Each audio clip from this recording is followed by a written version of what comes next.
My producer had this introduction to our next guest all written out. It's a bunch of bullshit. I will introduce my next guest this way. Her name is Connie Chung. She is a multiple Emmy Award winner. She is a groundbreaking journalist. She's a Peabody winner. She has an honorary doctorate degree from Brown University. She has and many more. P.S. She's my wife. Welcome. Thank you, Maury. Yes. Now, I appreciate it. And you know what? I like all you got going here. You got the cups with Maury Povich, on par with Maury Povich. And what's so cool is that you have, for the O in Povich, it's a golf ball. I wonder why. And you have a microphone. It is very nice. I'm glad you approve. Ladies and gentlemen, Connie, a memoir. It's taking her 32 years to write this book. That's not true.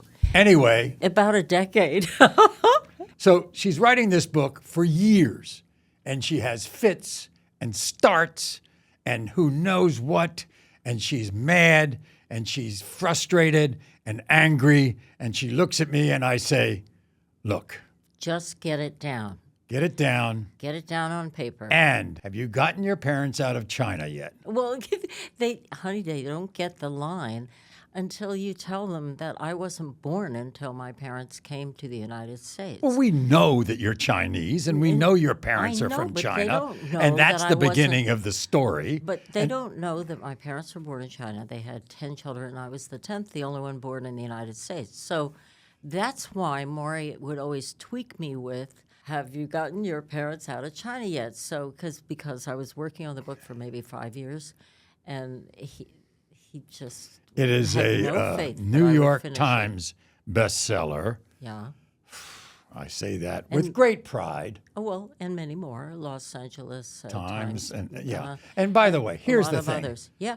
If there were 100 reviews, every single one of them was high praise. High praise. Imagine that. I can't believe it. But now, apparently, you suffer from PBSD, post-book stress disorder. Why? With all this praise, this big book tour, the rediscovery of America, of Connie Chung, who's been kind of out of action for the last 20 years or so. Exactly.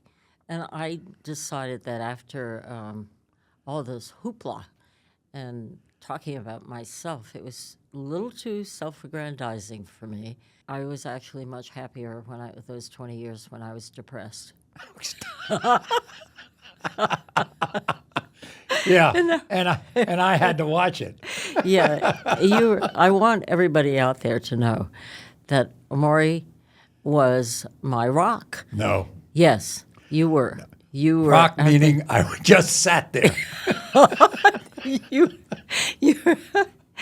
No, you grew a little moss on you, but you were so amazing. No. Throughout my career, every time I was ready to take a leap, he talked me off the ledge. Folks out there, you got to know this. He was a great, great, supportive, unrelenting supporter of mine. I don't like how this is moving along. Well, I'll tell you what. Can I describe my chapter in which I describe you? No. And how different we are? Oh, how different. Yes. Sure. Yeah. Go right ahead. Don't you think? Oh, yeah. Don't I you think that's good. Oh, where is the chapter that I was talking about you? Oh, it's not here. Where? Maybe you forgot to write it. Oh, no. Maybe I edited it out. You know, when I was recording the audiobook, Yeah. it was so tedious that I actually started to fall asleep while I was recording you. My chapter? Yeah. You fell asleep? Yes. Oh, my and Lord. I was droning on like, blah, blah, blah. And I felt so badly. So I asked the recording, the engineer, the producer, I said, can I listen to it? Because I think I was falling asleep. And I think sometimes Yeah. I feel that way when I'm talking to you. Really? That you're falling asleep. Yeah. I have that knack. And by the way, What? One of the things about Maury and me is that he gets up so early and I love to sleep in the morning. We have different clocks. Do you ever? Yeah. And stay up way past midnight. Absolutely. With the light on, your phone on, and I got to put, it's like I got to separate us with 3 pillows down the middle of the bed. Well, it's the Berlin Wall. And you were there covering the Berlin Wall. I was. I mean, there were so many stories that you covered that nobody knows about. You were a journalist from the very beginning. What have I always told you about all this stuff? What? As long as you know it. No, but Okay. I want everybody out there in podcast land to know that you covered What are the everything. differences here? No, we'll get to that. You covered every important story from JFK's funeral to Martin Luther King, the riots in Washington, D.C. You went to Lebanon during the 67 war. 73. Oh, there were so many wars. There's a war there now. Right. My gosh. You covered every president in Washington, and you had all of these people on your talk show, in which you were not determining the paternity of every child in America. You were not saying you are the father or you are not the father. You were interviewing everybody from world leaders to Watergate figures. Oh, my God. You were the go-to. You know, the best part, I don't know if I've ever told you this. What?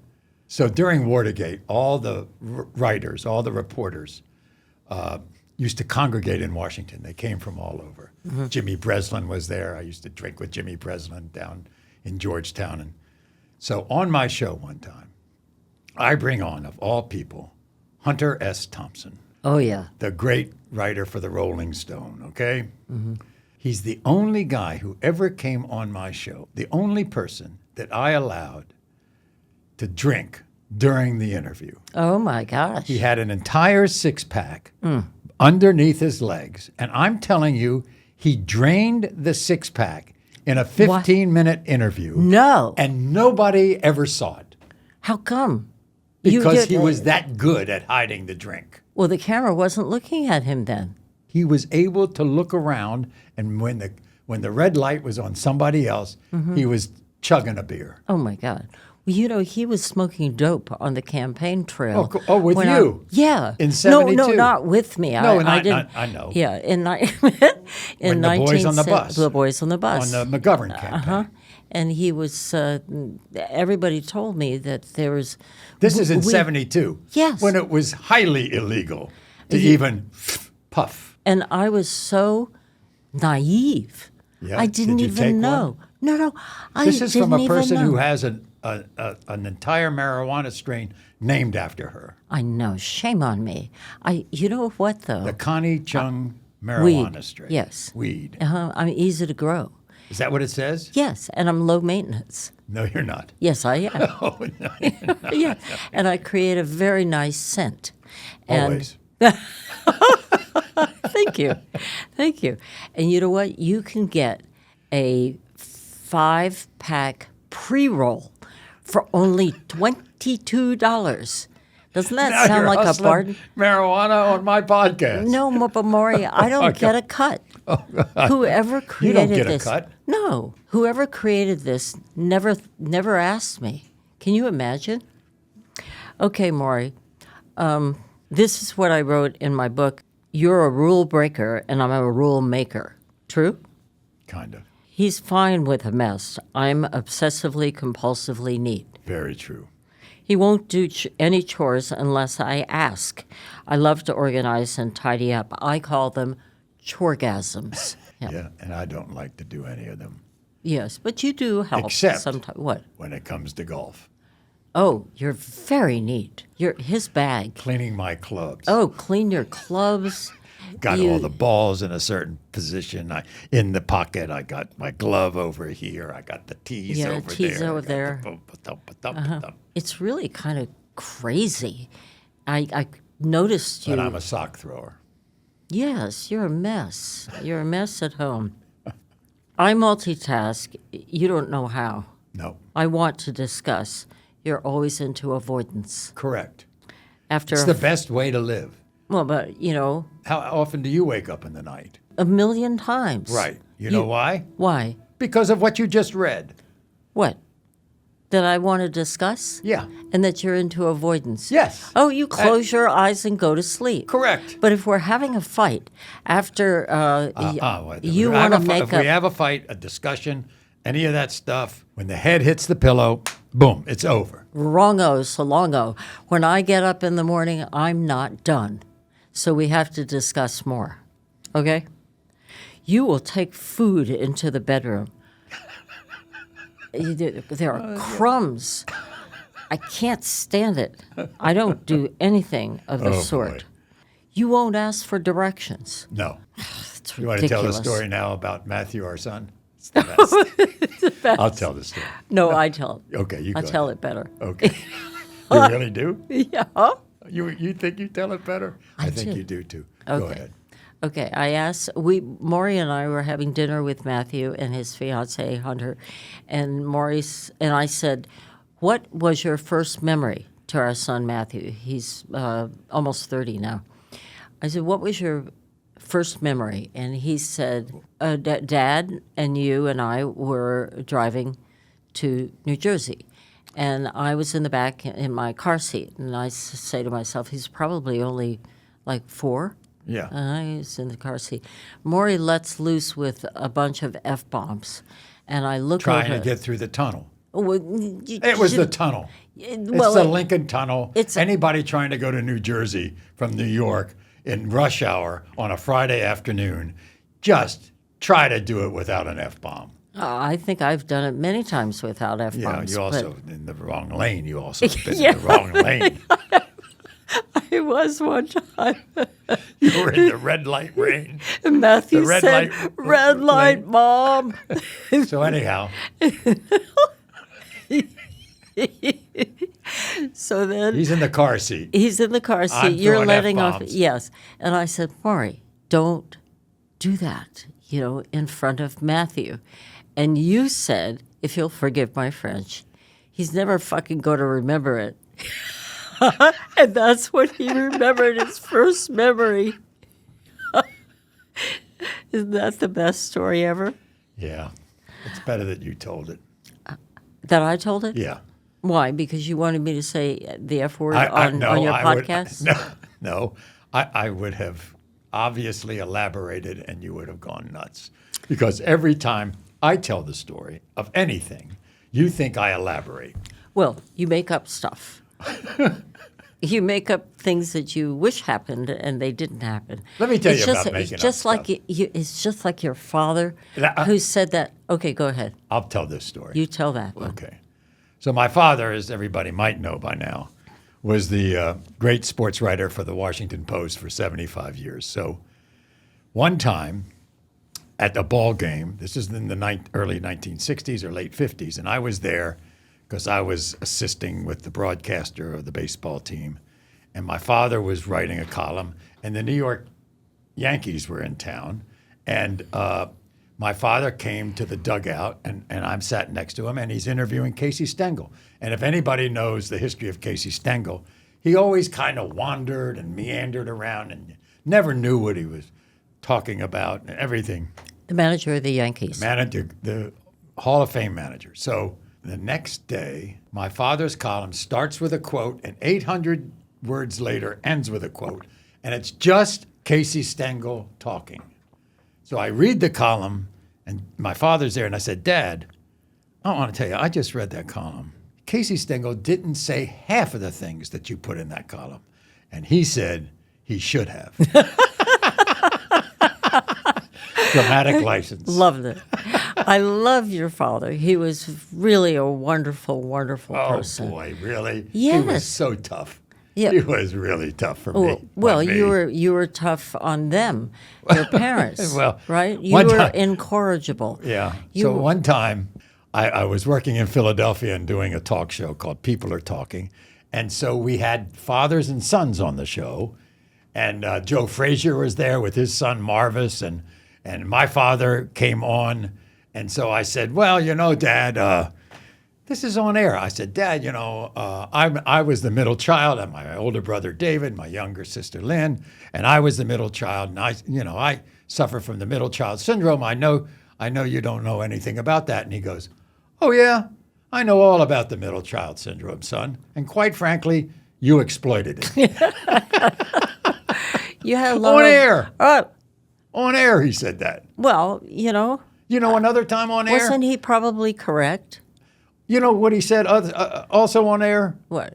So Muhammad Ali comes on the show, and Muhammad Ali loved my father. My father loved Muhammad Ali, and I love Muhammad Ali.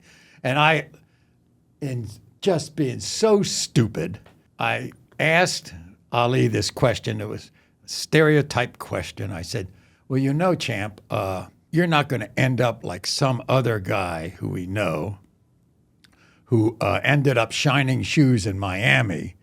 And Ali looked at me and said, you know something? You ain't smart like your daddy.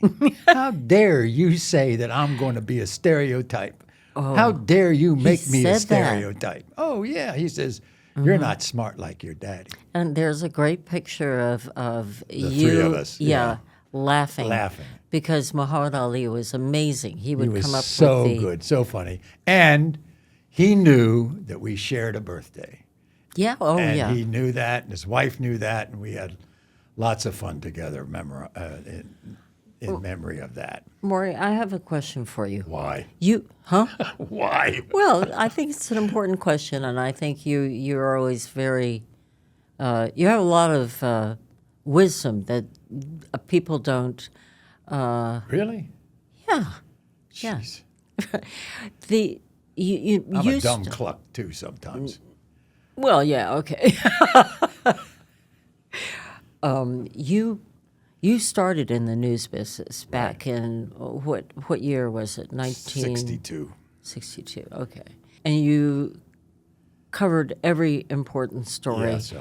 and you interviewed every important person, but you also interviewed entertainers and cooks and columnists and. I mean, Julia Child. I loved Julia Child. Yeah, she was great. You know what she always said? What? McDonald's fries were the best fries. I mean, she's probably got a point. So the news business has changed so dramatically. What do we do? Aren't you glad we're not in it? Yes, it would be so hard to navigate. And I told you what the answer was. What's the answer? Local journalism. Yeah. Oh, you started an incredible No, newspaper. you started it too. No, which it was really your thing. The Flathead Beacon. It's been In there like Montana. 17 years. And it has won every single award that the state puts out. Every year, another state Votes judges. on the Newspaper Association. So it's unbiased. It's strictly looking at the newspaper, reading it, and also reading parts of it. And your newspaper has won. It's your newspaper too. You founded it with me. Yeah, no, but you were. It's really your baby, and we found. That sounded like that. I was about to say. That we found it. No, you. Hama. What happened was it won every single important award and continues to every year, like best editorial, best newspaper. And we also have a magazine, a seasonal magazine, the Flathead Living, which that also wins award as the best magazine in the state. But I'm not here to just, toot my horn. Yeah. I'm Okay. here to talk to you, Really? Thank you. Constance Chua Chung. Everybody has to know that Connie was the youngest of 10 Chung children, 9 of whom were born in China. And of those 9, 5 died as infants. Right. Infant mortality was very common back in those 1920s and 30s. So And also, of them, yeah, Maury, 3 were boys, right. and 2 were girls. The remaining children were all girls, So you were the last of 5 living daughters. daughters. I was their last hope, and I was. You wore yet the pants in another- the family. Well, I did, but I was the only one born in the United States. So when my father kind of gave me this mission in a letter, he said, maybe you can carry on the name Chung. And Boy, he was something. yeah, I know. You, And your mother was even more of a something. well, you tell them what So- what they said when we got married. Oh, So we get married. We're going to get married. And so my parents, the day. Oh, okay. Go ahead. my parents were of the Jewish faith, and they weren't exactly happy that Connie was not of the Jewish faith. And so they were a little upset. And then Connie says to my parents, On the day we got married. on the day we got married, can I call you Mom and Dad? And my parents just melted. I mean, that's it. Now everybody's in love with Connie. So I go to Mrs. Chung and say, Mrs. Chung, I've known you for several years. And my father's standing there. And your father's there. And I said, Mrs. Chung, would you like me to call you Mom or Margaret? And she looks at me and says, I prefer you call me Mrs. Chung Ouch. for the rest of her 95 years. Ouch. No, I am so sorry. And what did your Maury. father say? Same thing. Mr. Chung and Mrs. Chung. Yeah. So your father, in an ingenious way, got your family, your daughters and your mom, out of China. But everybody has to know that her father was Chiang Kai-shek's CIA guy. He was a member of the Chinese CIA. Yeah. And that's how he Intelligence. found his way out of China. Pretty remarkable. Yeah. Portraying himself as an Air Force colonel or captain or something. Yeah. When he'd never probably ever been in a plane. No, no, I think he'd been in a plane, but he certainly didn't know how to fly one. I mean, he was coming to the United States illegally to help train Chinese Pilots. but he didn't know how to fly. He didn't know. He was in that. He didn't know shit. He was just trying to get his family out of China. Yeah, himself and the family. But he ended up being the administrator for them when they were training. But it was just remarkable. Did you tell everybody about how you got your job in television?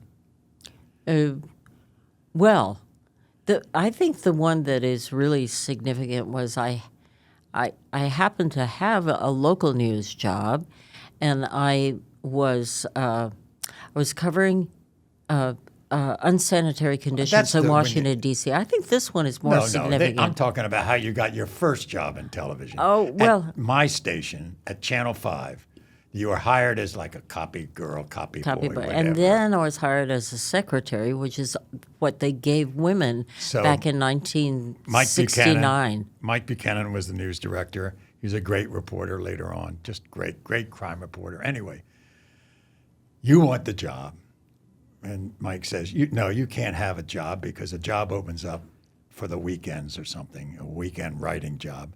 And you can't have it. You can't have it. You're my assistant, my secretary. You can't have it. And you said to him, I need the job. I want the job. This is my career. And he said, you have to replace yourself.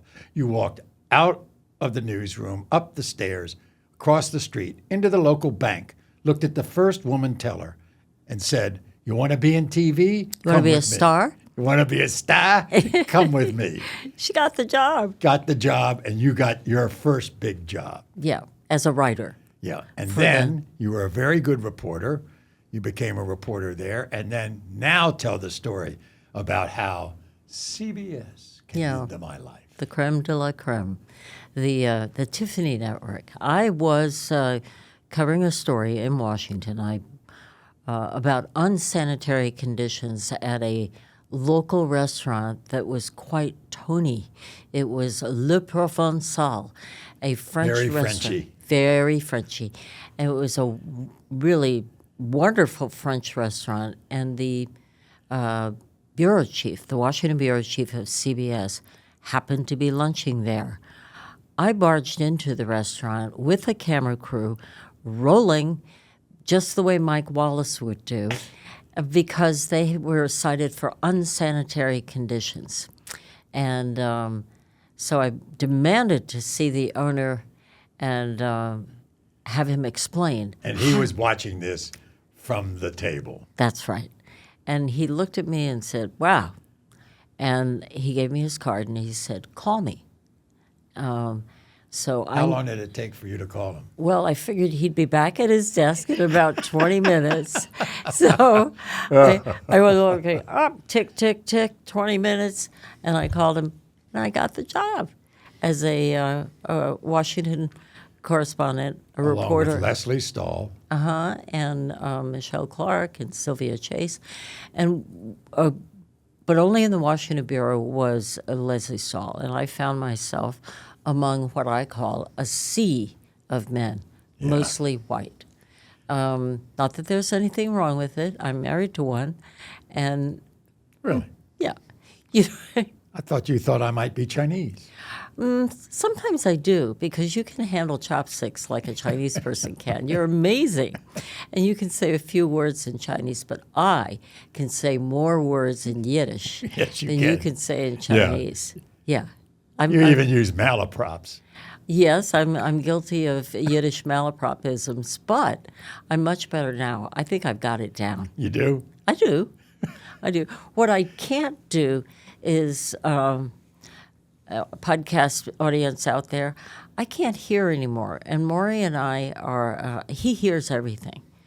And so when we're watching television, I'm always saying, what they say? Like these old fart women, or men. I mean, old farts.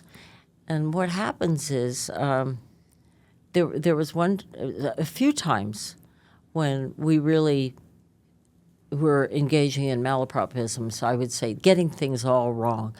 I was showing Maury a video on my iPhone, and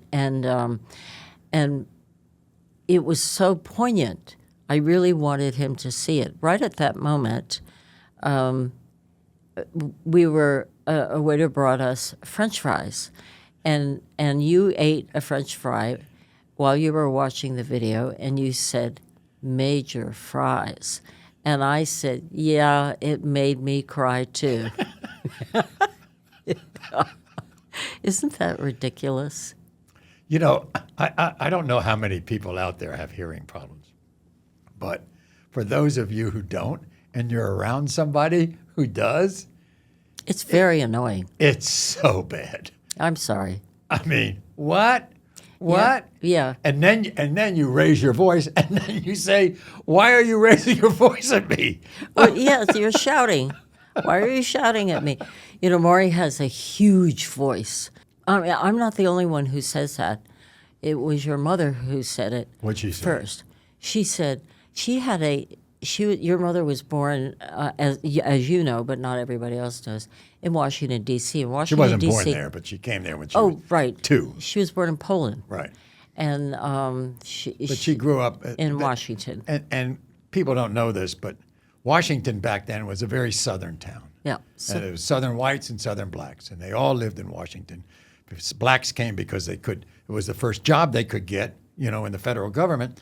And whites were there because all the congressmen who were head of committees, they had all these job openings, and they could bring up their people from down south. And that's why it was southern white and southern black. And And your mother had this very slight southern accent, which was really not what you would expect.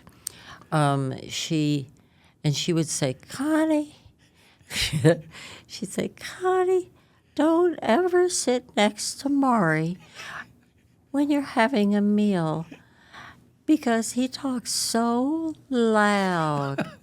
And I said, really? And you know what? She was right. She said, sit across from him. And I feel like I had so much in common with your mother. really? Well, yeah. Your sister always says that you married your mother, and she meant me. My mother always had one drink before dinner, a little scotch and water, a scotch and soda or something. And with your father, And my surely. father, too. And so my mother would always say to me, Maury, are you still smoking? And I'd say, yeah, Mom, I'm still smoking. She says, that's so terrible. Do you have one? She would smoke this one cigarette. It was the best. She'd take these long drags and so enjoy it. You know, she really, with her scotch and water. Yeah.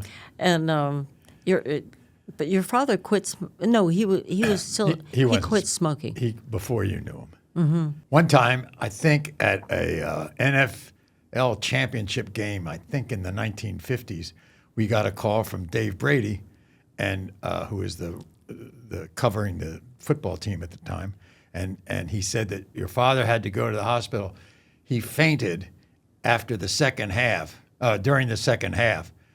But I looked in his thing. He had gone through 2 packs of cigarettes and a half. Oh no! Yeah. So we got a little scare there, and then he kind of quit. Chesterfields, non-filtered. Non-filtered. Oh my God! Remember, had to be the 50s. Lucky's, Camels, Chesterfields. Yeah. My father used to smoke these British cigarettes that came in cans, and they're 555. 555. They Really? were. The label was 555. Well, your father always pretended to be this. Bon vivant. Yeah. Yeah, he was a bad boy in Shanghai. Really? Oh, Wasn't yeah. everybody? Oh, From what I read. yes. Before the war? Oh, terrible. You had all these you had a British section, a French section, a German section. Mm-hmm. Had all these different sections in Shanghai. And they the were Western countries were just taking over China for the commerce. He was really enjoying his oats, you know. So anyway, you became Yeah. a huge star in Washington. Maury, how long is your podcast? As long as I feel like it. Really? Yeah. Okay. Okay, I'll get to the end. Okay. She became a big star in Hollywood. Who? You. When No. you went out to California Oh, to no, anchor but- the news. Yeah, okay. You became a big star. Well, no, I mean, whatever. And you kind of messed around with stars. Oh, you didn't? No, I didn't mess around with stars. Yeah. I think you can name a few. No, I'm not. No, I did not. I did not mess around with them. I knew them. You messed around with them. Okay, shall I start talking? No. It's in the book. Yeah, it is, but Warren Beatty. You know yeah, what my but- sister said about Warren Beatty? yes, he was Every the woman who came to California had to go through him. It was like an immigration system. Pretty good line, huh? Yeah, pretty Lynn Povich. Thank you, Lynn. Yeah. He loved Lynn. Mm-hmm. He Yeah, Warren loved women journalists. Yeah. Not just you. No. Okay. And then you messed with an eagle. And we're not talking Philadelphia Eagles here. When I went out with an eagle, I went to his place. Yeah. And he said, I play in a band. I mean, You didn't know who he was. no. And I said, why don't you play? There was an upright piano there, and I said, why don't you play one of your songs? And he started to play Hotel California, and I went, whoa, I know that song.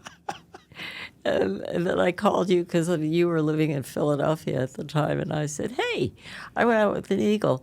And you thought I meant the Philadelphia Eagles. Jeez, Maury. Why? You don't think there was a Philadelphia Eagle in your future? No? Well, not in L.A. Okay. All right. What would they be doing in L.A.? I don't know. Oh, God. But that was it. And we dated during those years, but it was not exclusive, if everybody wants to figure out. Nobody was cheating on anybody. But I mean, you wouldn't call it cheating because we weren't I said committed. it wasn't exclusive. Yeah. Jesus. But you couldn't even remember the first names, let right, alone stop. the last names of the women that you were with. Stop, I mean, you had to Connie. chew off your arm. You know, it's the old coyote issue. You know, I that- never got that line. You keep... The only way you can get out of the grip of a coyote trap is to cut off your arm. And so when you suddenly find yourself, you don't know this line. Well, I've heard you say it, but I've never really Got it. Because you wake up the next morning and your arm is under someone's head, and you don't know how you got there. You have to chew off your arm. But why are you looking at me so quizzically? Because I don't understand it. You still don't get I it? think it's a dumb story, Oh, well, an analogy. think about it. Think about it. You know I'm not going to think about a lot of the things that come across the table with you. You know what, Maury? I don't think it's a good idea for us to do a program together. We never attempt. Oh, well, we I did. know. We did Yeah, we one. did. But you know why? Why? Because you talk too much. No, because I don't want it to encroach on our personal relationship. What personal relationship? Oh, come on. Well, look, quite frankly, I want to tell you, I don't care whether they hear it or not. You've been really shitty to me lately. Really? Yeah, I think so. I think with your post-book stress disorder, it's kind of filtering down on me. Oh, I'm sorry. Thank you. Okay. I accept your apology. It's the first and the last apology you'll get from me. Is this the complaint department? Can I complain about you? Sure, You've been very cranky. I have. Yes. Very cranky. Didn't want to be. But, well, it depends on Maybe how... it's because you can't hear. What? All right, boy. we're going to play this game. They want this game. Oh, what They have a game here. a game. Yeah, You don't like parlor games. I know, I don't.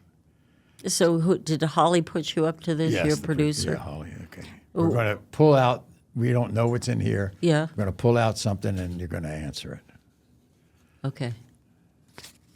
Have you ever made an on-air mistake that you still laugh about today?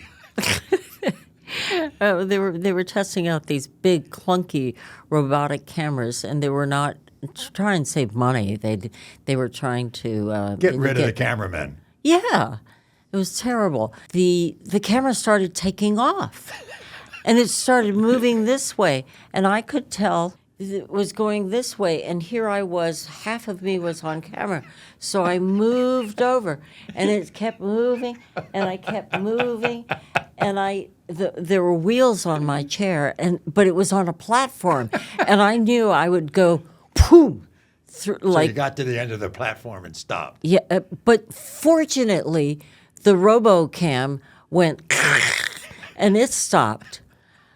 Oh, they finally got rid of the RoboCams. Okay. This better be good. Yeah, there was Holly. What is she up to? What's the most surprising thing you've learned from someone you interviewed? Well, you know a lot from the surprising things of it. What about Marlon Brando never answered a No, but this is yours. You answer this. The most surprising thing, quite frankly, is the fact that you just apologized to me.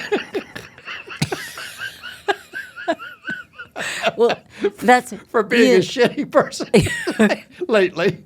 Well, you know what? That's the Maury? most surprising thing. What?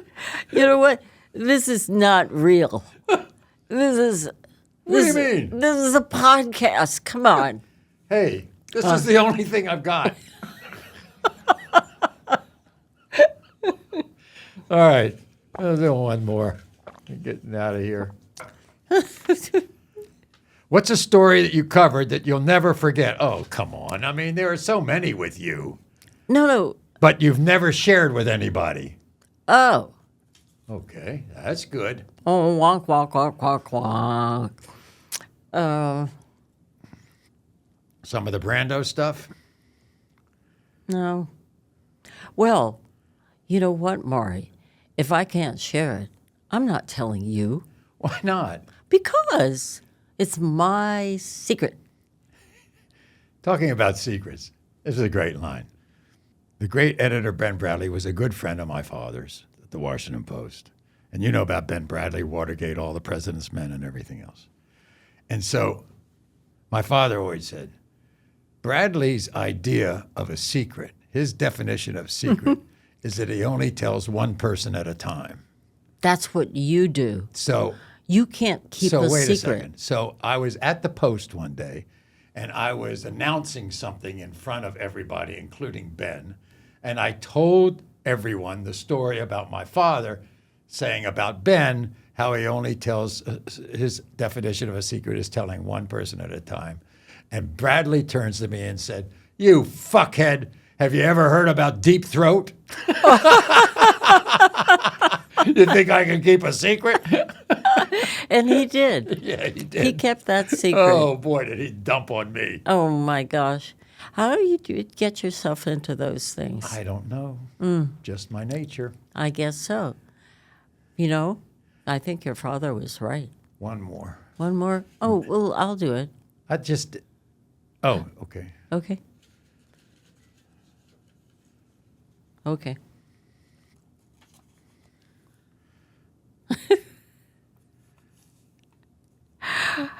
I feel sexiest when You or me? you. I feel sexiest on Sundays. Never on Sunday. Yeah. Not in our house. Oh, It's always been. Everybody says, "Can we play golf on Sunday?" Nope. Sundays with Connie. I'm not. All right. We've reached the point in the conversation, Connie. You know, it's funny because you're usually the one who's looking at your watch because he's always in a hurry. And it's just that I have important things to do. So do I. But we've reached the point in this conversation, which I call the 19th hole. This is where I give my guests an opportunity to ask me any quick question. You don't have any. Well, this is, you know, that I comes know from- why. Why? We live such a perfect life. No. Why don't you ask me if... Oh, okay. I got it. What? Are you okay with retiring from From the your Daily talk show that I Yeah. did? That was 2 years ago. Yeah, well, how did Don't you the think you last- could have asked me earlier? Well, you didn't have a podcast. Okay. I'm happy that the show ended. It ended at the right time because it's not really over. Because if I turn on the TV every single day, there's the show. And sometimes I watch because I can't remember that segment. Oh, and you want to find out who the baby daddy is. Yeah, just like everybody else. Yeah, I know. But you know, sometimes like on Instagram, they stop the story before we find out who the baby daddy is. That's part one. There's a part two. Of the Instagram? Yeah. Oh, You just got to wait for that. I gotcha. It's the kicker. Ah, It's the tease. yes, that's the hook. You know? So, It's really nice to see you. thank you. You do look swell. You know, you look really great. Okay, we got through an entire thing, Connie. The entire thing, not mentioning how old you were or how old I am. Okay, you're 86 and I'm 78. Stop it. Goodbye. If you've ever been doubted, if you've ever been told you weren't good enough, you've been fired, well, this one is for you. Barbara Corcoran turned $1,000 into a real estate empire and then turned rejection into rocket fuel. She's bold, she's brilliant. She's not afraid to call a bad pitch when she sees one. And today the shark steps out and joins us live Happy to be here, Maury. on the On Par with Maury Great Povich introduction. podcast. You like that one, Yeah, I huh? like it. Okay. All right. You know how to spot a winner, obviously, because since 2009, Shark Tank has been better because of you. Thank you for that. Okay. Now, people still think you're in the real estate business. They still do, and it's been 25 years, but I still do real estate. You do. Of course I do. I love to buy real estate. I stay away from stocks. My whole investment is in real estate. So believe it. so you still buying properties? Very much so, yeah. What about today with all the interest rates and stuff like that? Honestly, today's the very best time because everybody's afraid. Everybody's sitting on the sidelines. I'm getting calls back from deals I tried to make 6 months ago that are reconsidering and calling me back and saying, okay, we'll do the deal. It's a great time to buy real estate. So are you buying commercial or are you buying residential? What do you buy? I really like residential because it's honestly the only thing I know. I buy small apartment buildings where I can raise the rent. I remortgage them as time goes on and take a lot of cash out. Why would you remortgage when the interest rates are this high? Well, I wouldn't do it right now. That's really pot luck when your mortgage expires. But by remortgaging a property, you're able to take tax-free money out of the property without having to sell it. And I don't think I've ever sold a property. I just like to buy them and hold them. So you must own a lot. I own a lot. Well, not enough, honestly. Really? Yeah. You're still making deals. Well, deals for myself, and Right. I'm not as good as I was making deals for my brokers. I was better behind the scenes than I am on the front side. Don't admit that. No, I don't want anybody to hear that. Thank you for that. That was stupid, right? Okay. There's so much I want to talk to you about, but I want to go back to the beginning. Mm-hmm. You're one of 10? 10 children, yeah. They're not my children. I was one of 10. One of 10. Yeah. Give me the range in age from what to what? We were exactly a year and a half apart, so we were exactly within 15 years. 15 years of Yeah. each other. My mother and father were very busy on the living room sofa. They were listening to the Pope's mandate that you should practice rhythm, and they were exact on the rhythm. And you were where, in the middle? Second. Oh, you Good were the position. second oldest. Yeah. Why is that good position? You can hide behind the oldest. My sister was like hell on wheels. She was always in trouble, and I did just as many bad things, but I just hid under her. I never got caught. You know, it's just very. I assume this is a Catholic family. Yes, of course. Or a crazy family, one or the other. When I was a child, in a Jewish family, it's always the parents. It's all vertical. The parents knew everything. That everything happened when the parents spoke. Everybody, the parents told you what to do. The parents told you this, whether it be me or my brother or my sister. It all came from the parents. But the question is, did you pay attention to it? Well, that's another story. But my friends were Catholic. Oh. And this is why I loved them, because the parents checked out. The oldest took care of the next. Oh, The yes. next took care of the next. Yes. The next took care of the next. It is that And way. instead of the parents hovering over you, Yeah. it was a brother or a sister. It And was I- chaos, though. It was. It was, yeah. At least you had an organized family. You had a pecking order. But was that good or bad for you that gave you a that bit you all more- took care of each other? It was good because it made you responsible at a very young age. It made you feel like you were capable. Everyone in my family grew up. They have their own businesses except for one. They've all been successful. And I really credit my mom and dad delegating to our sense of responsibility. Moving on, where'd you get the $1,000? Oh, from a hot guy. You're kidding. I was waitressing. I think it was my 21st or 22nd job. Yeah, I was going to ask you about that too. Always worked. Why were you? Was it because you were fired or you were bored?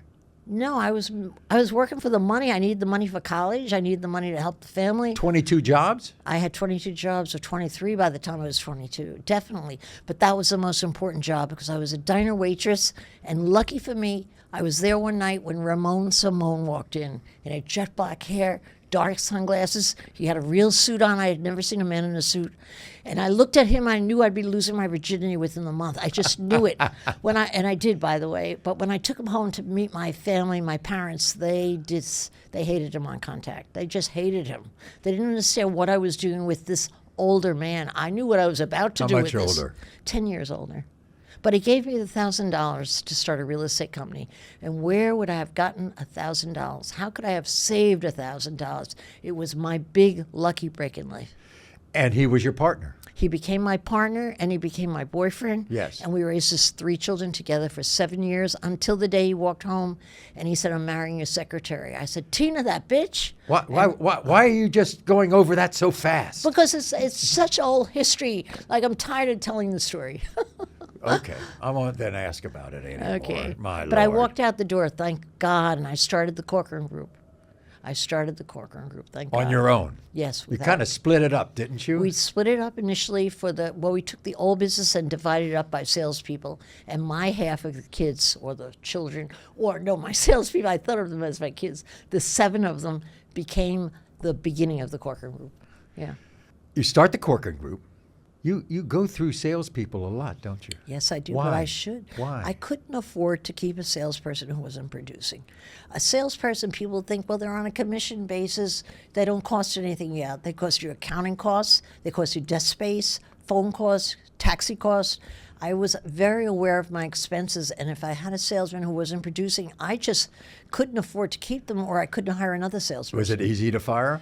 No, never easy, because you're affecting someone's life how and come their you- self-image. Well, how come you became good at it? Well, I became good at it because I did it for my other salespeople. It's how I positioned in my mind. I thought, while they're here sucking down the overhead, I can advertise for the good people. While they're here taking my time, I can't be helping the good people. So I justified it somehow in my head so that I became very good at it. And you know what? My partner, who was my partner after a few years, Esther, used to say, when people left my office and got fired, you'd swear they got a promotion. Because I Really? made them so... Well, maybe they didn't like you. Oh, no, I think I would hate to think they didn't like me. But maybe they didn't like me. But all I know is they weren't meant for the business. I got them moving on. And I think they were thankful for that. You say that you've been unbelievably underestimated. Me? Yeah. Perhaps just by the school system. You know what happens, which is such a sad reality and hasn't changed in life, is a child is usually first judged by how well they do in school. They self-judge themselves, the teacher judges them, the parents judge them, the peer group judges them, and if you're a bad student, you don't have that kind of learning as part of your MO, which is me, I couldn't read till I was in 5th grade. But having to be the dunce kid, it does so much damage to your ego. So, but that's how kids are judged, unfairly. And are they judged unfairly by the teacher or by Everybody. Most other importantly students? and most cruelly, they self-judge. They judge themselves. Yeah. I'm the dunce. How do you get around that? I'm the dunce. How do you get around that? You don't get around it. Even though you were fired from jobs, right? I was fired from a lot of jobs. Thank God it moved me on. But they were all menial jobs. You know, I was making an hourly wage. So they weren't, and I could always get any job I wanted. I could walk in and get a job. I just had that ability to talk because I couldn't read. So I guess I got good at talking. Yeah. You are. Yeah. I'm talking too much. In No, fact. not at all. I can hear myself. No, that's good. So you sell the business in 2001. You were right. I mean, you were like one of the biggest companies ever. I was the biggest. The reason I sold that company is because I was working one night doing stats with my partner as who owns which market share, where, which firm. We kept careful detail of everything. And then I realized when I said, Esther, we did it. We're number one. We're number one. We're number one. And we danced around and she says, now what? I said, let's sell the place. And that's what we sold it within the month. Had people been looking to buy you before? No, not really. Well, there was one buyer, a Merrill Lynch company, when they were really big. They offered to That's buy right, my they were in the firm real estate for business. $100,000. 4 years before I actually sold it, $100,000. Wait a second. I know what you sold it for. What? $60 million. $66 million. Oh, excuse me. Thank God they changed their mind. I was ready to go. It was a bad time. I desperately needed the money. I didn't know how I was going to stay in business. And I thought, I'll never get an offer like this again. And I was right. I never got that offer.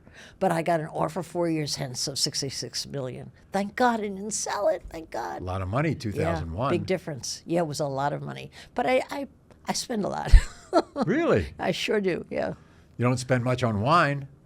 Well, no, I find that I could be just as happy with a $12 bottle, if I'm careful, as a $50 bottle. I don't So does wanna that mean you know about wine, so therefore you know a good $12 bottle of wine? No, I will just somehow in my travels wind up drinking a cheap wine, and I always take a picture of the label and I order a case.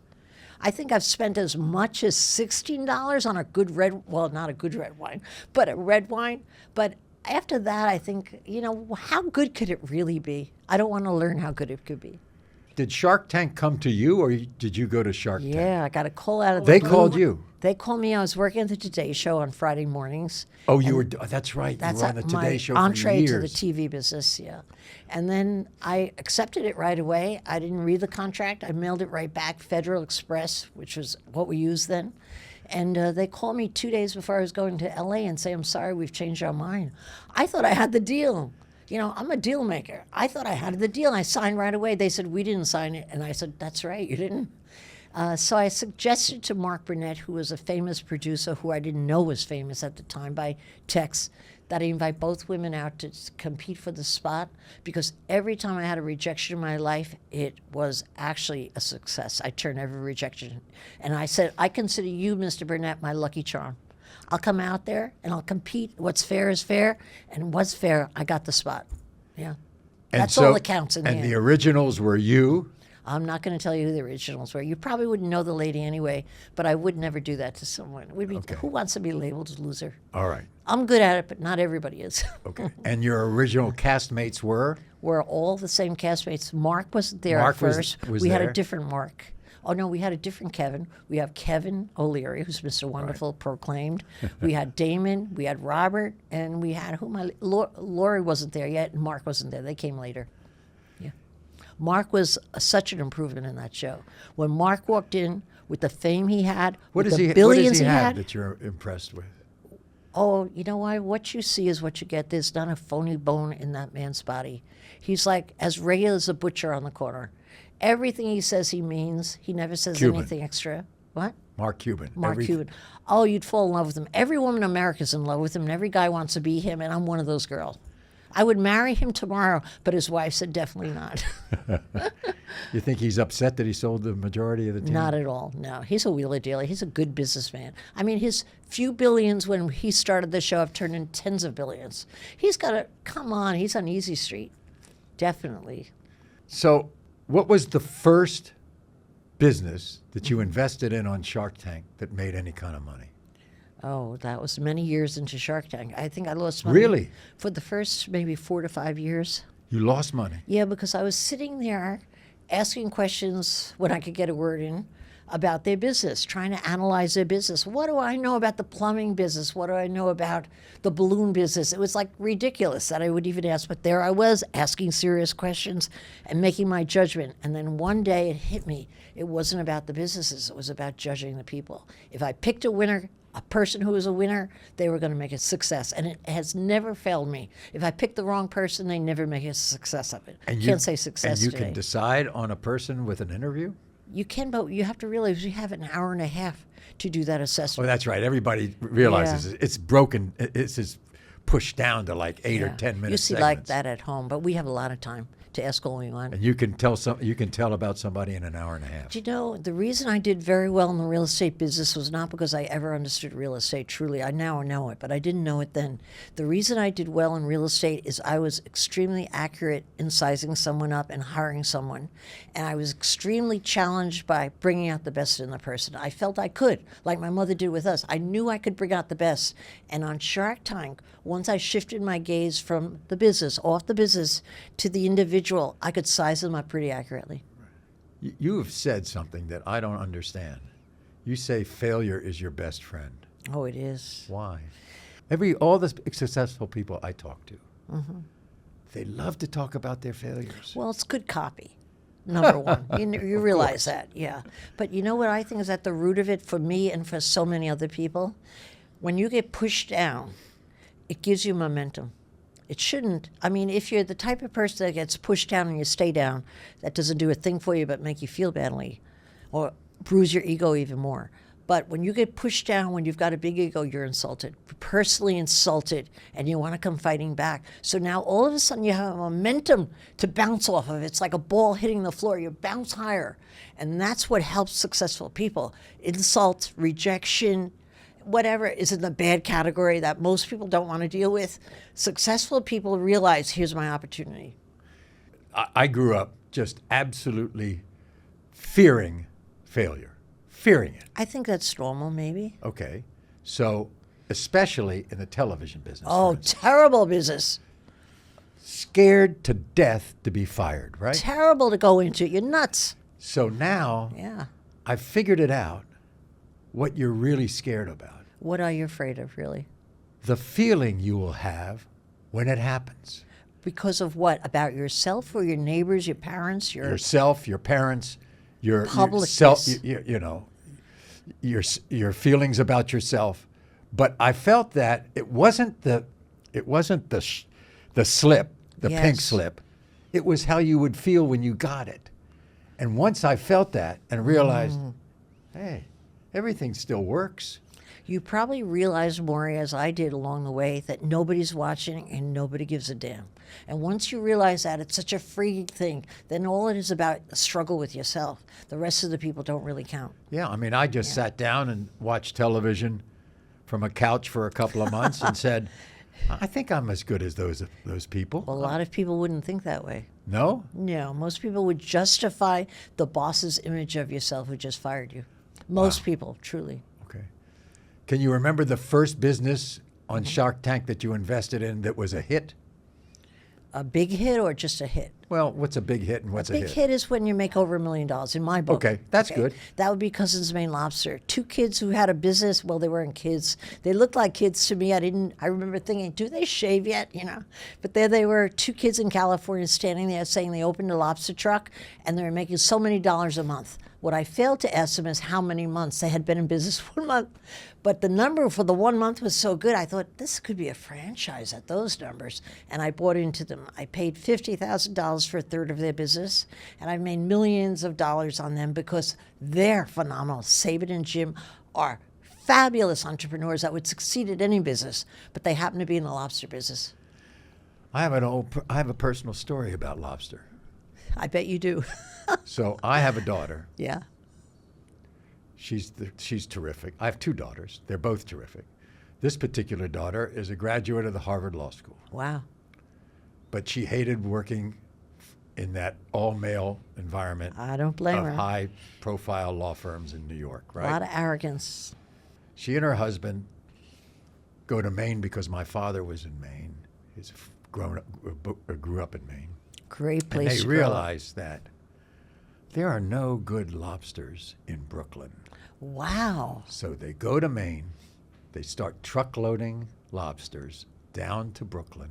Wow. They open the Red Hook Lobster Pound. You're kidding. They have trucks. They have now catering. They do- Wow. This place is now 17 years old, which is a big hit in Brooklyn. And by the way, they have a venue at the U.S. Tennis Open, all because of lobsters and the fact that they didn't have any in Brooklyn. But you know what? Your daughter was so smart because probably inadvertently she was answering for herself the most important question in a business: will enough people buy it? And she knew there was a shortage in Brooklyn and brought the lobsters to Brooklyn. That was her key decision that put her in the right atmosphere to be a big success. So my Harvard Law School daughter ends for up a her. lobster woman. and happier by Much the way. happier. Yeah. Much happier. And I bet the Harvard classmates come by and envy her. Probably so. Yeah, for sure. Of course. Meanwhile, they're putting their suits on and going to the financial job every day. Exactly. That's a great story. You like that? A great. Well, you should it's all interview- because you talked about lobster. You should interview her here. So many people could learn from She that. would out-talk me. Oh, that's nothing wrong with that. Yeah, it would She be funny talks much, actually. and she talks more, and she talks right in your face. She'll talk No, to I you. put my money on you. Oh, okay. Yeah, fine. for sure. All right. All right. No, have her in here. People could really learn from those stories and lessons. Really. You know, it's very interesting that you say that because, you know, you study and grow up in one culture and then you say goodbye. And it's so valued, that culture, and it's such a crock of shit really out there. And meanwhile, she's a great marketer, and I'm sure that became because of her schooling and what she felt. I'm not so sure. I think marketers have an instinct they're born with and they nurture it. And I don't think a business school does anything but temper it down. Honestly, that's my own opinion. Okay, so we talked about your first big success. Mm-hmm. What's the most money you invested that you lost? Oh, God, which one you want to hear about? Well, pick a couple. I invested in probably the wrong product, more than the wrong entrepreneur, but I had both. They were both wrong. I invested in a panty company where you could have an accident in your pants and the charcoal in the liner eliminated the odor. I thought, boy, that's, I'm going to need that in 5 years. I'm going to get that. I'll get them wholesale. That was a loser. I invested in the woman who claimed that her lipstick made you lose weight. She had certification. I thought, well, everybody's going to buy her lipstick if it makes you lose weight. She was a heavy-set woman. That was a loser. I invested in the dentist in the white coat who said that his toothpaste made your cavities go away. I thought it was unbelievable, but he explained it to us. Well, that's a good business. But I was wrong every time. Do your Shark Tank mates get on you when you come up with a bad investment? No, they get on me no matter what. I'm Well, like their sister on the set that they know I can take it, and they make fun of me all day long, for sure. Yeah, no, I like it. That's like kidding around with my four brothers, back at the kitchen table. That's what Right. it feels like. All right, so I have some businesses that I went into. You're not going to sell them to me because I'm not buying. No, Okay. I just want you to know whether you think they panned out well or not. Okay? The You business. have an ending to each one. You know the answer. Oh, absolutely. Are you going to I've take a lie already- detector test for me? Oh yeah, no, Okay. I'm very truthful when it comes to my businesses. Okay. All right. I went into the clothing business. Good or bad? Well, it's great because it works. People sell clothing all the time, but it's so competitive. I It would was a- say, as a side venture, Yes. probably didn't work. Did not. It was a big loser. Yeah. The I hope you restaurant. didn't put a lot of clothing money. line. A lot of money. Yeah. I'm sorry to hear it. I'm happy I didn't buy it. Restaurant. Yeah. What do you think of It that? depends upon your chef. How was your chef? It was a loser. Oh, I'm so sorry. Do you get the feeling that I'm investing in the wrong businesses? How about this one? 15 years ago, I'm afraid to my hear wife it. and I started a newspaper. Oh, God, terrible. It is absolutely, when it comes to editorial, Beautiful. the best paper in the state. of Literary Montana. wise, it's incredible. It's But is it unbelievable. successful? Financially, Yeah. it's a work in progress. Ay, ay, ay. Ay, ay, ay. Don't sell them to me. Okay. No, I own But it you know still. what? I think but I that- get a great joy out of it. That's called a hobby. Okay. Don't lose too much money on it. The Don't spend Flathead too much Beacon, time the on best it. paper in Montana. Yeah. So you have pride and joy. It's like your child. That's a different motivation. Why not? You can afford it, I can afford a lot of losers. but don't lose a lot. Okay. Yeah. You won't And like it here's if you the lose last too one I much. wanted. Another one, a fourth one. Racehorses. Oh, well, I know nothing about your ability to pick a good racehorse. I would think it would lose, but I don't know. It does. Oh. And let me tell you why. I and let me feel- tell I you feel what like happened. taking you in my arm and hugging you. Well, let me tell you what happened. Okay. I know the horse lost. Here's what happened. I mentioned all those other businesses, right? Yes. And my friends knew about it. I invest in all the No, wrong you things. didn't bring them in. No. Oh. They gave me No, Yeah. a horse. the horses on my 80th birthday. Oh, so you could lose more so money. I can lose more money. These are your friends. These are my friends and wife, okay. by the way. I hope you love hard and still love your friends. I have one other company I invested Not in. another one. Yeah, I want to Enough, tell you. Yeah, I enough. want to tell you about it. I'm going to I tell you a bad invested in it. ending. You have an MO, a bad ending, I'm sure. I happened to invest in this a long, long time ago. It's a promotion production company. Now you're talking. Probably good if you got a good guy. Still there. Great. Yeah. does You're probably great. not making a lot of money, but steady money over time. Right? Over years. Yeah. Let me tell you what happened. How I started this Yeah. company. Since you're a Shark Tanker, you understand this. I'm doing my talk show for the first year of my life in 1991. Mm-hmm.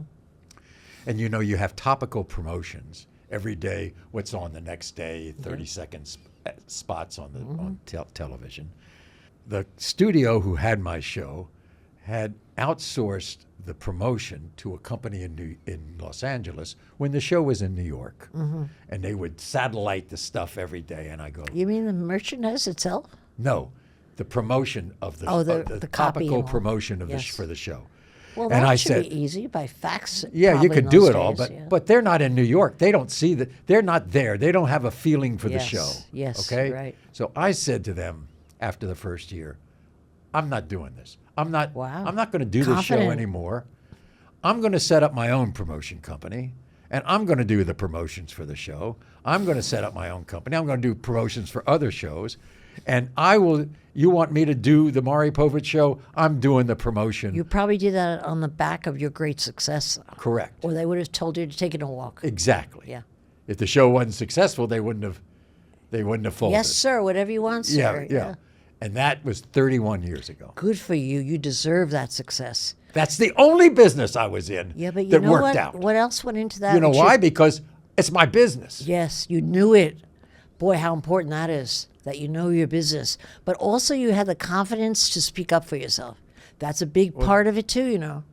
Is that what happened with you? When Speaking up for I yourself? learned to speak up for myself. I always do. It's very hard on Shark Tank, me speaking up. Honestly, even to this day, I have a Too many smaller guys? voice. Too many they guys? mow right over me. I just generally have to stop and say, would you shut the up? And they shut up, and then I get a word in. Yeah, it's very hard. I mean, I'm happy to, but it takes a lot of energy. Yeah. Do you like writing Shark Tales? I loved it because I felt nobody would ever read it, and yet it became a good seller. Are you kidding? It's Yeah. a big seller, right? Yeah. Heck, gotta I was tell afraid writing it with my third grade education that it was going to be like too elementary, but people responded to the elementary part of it. Yeah. you. Right. What's this doggy? That doggy has long passed away. He needed a bath. Why I didn't bathe him, I'll never know. I'll never forgive myself. You didn't bathe the Max. dog? No, I didn't bathe him. I didn't know he was going to be in the shot. He was hanging out. He was a good poser. They liked him. All right. You grew up in New York, grew up in the New York New area. Jersey, Well, yeah, right but- across the. But you've right lived across in New the York river. forever, right? Since I was 23, I moved in, never moved out. Okay. Yeah, you fall in love, it either gets you, or you escape. One or the other. Your best slice of pizza where?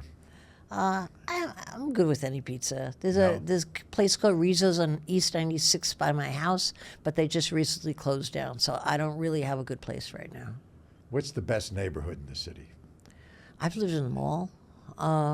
I think Would you it think? depends how on about the this? age. Which is the most underrated, do you think?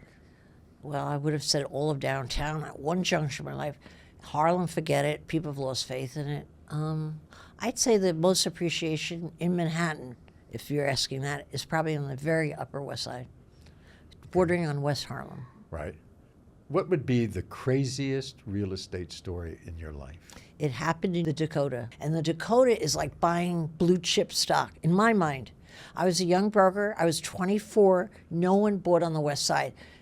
Central Park West was a dog of a everybody place. wanted to be on the east No, side. it was before John Lennon. Everybody wanted to be on the east side if you were anybody. So I get a guy calling me, come and see his listing. I get over there. It's 14 rooms. It needed work, but it was beautiful. It was on the front of the building. It was stunning in every way.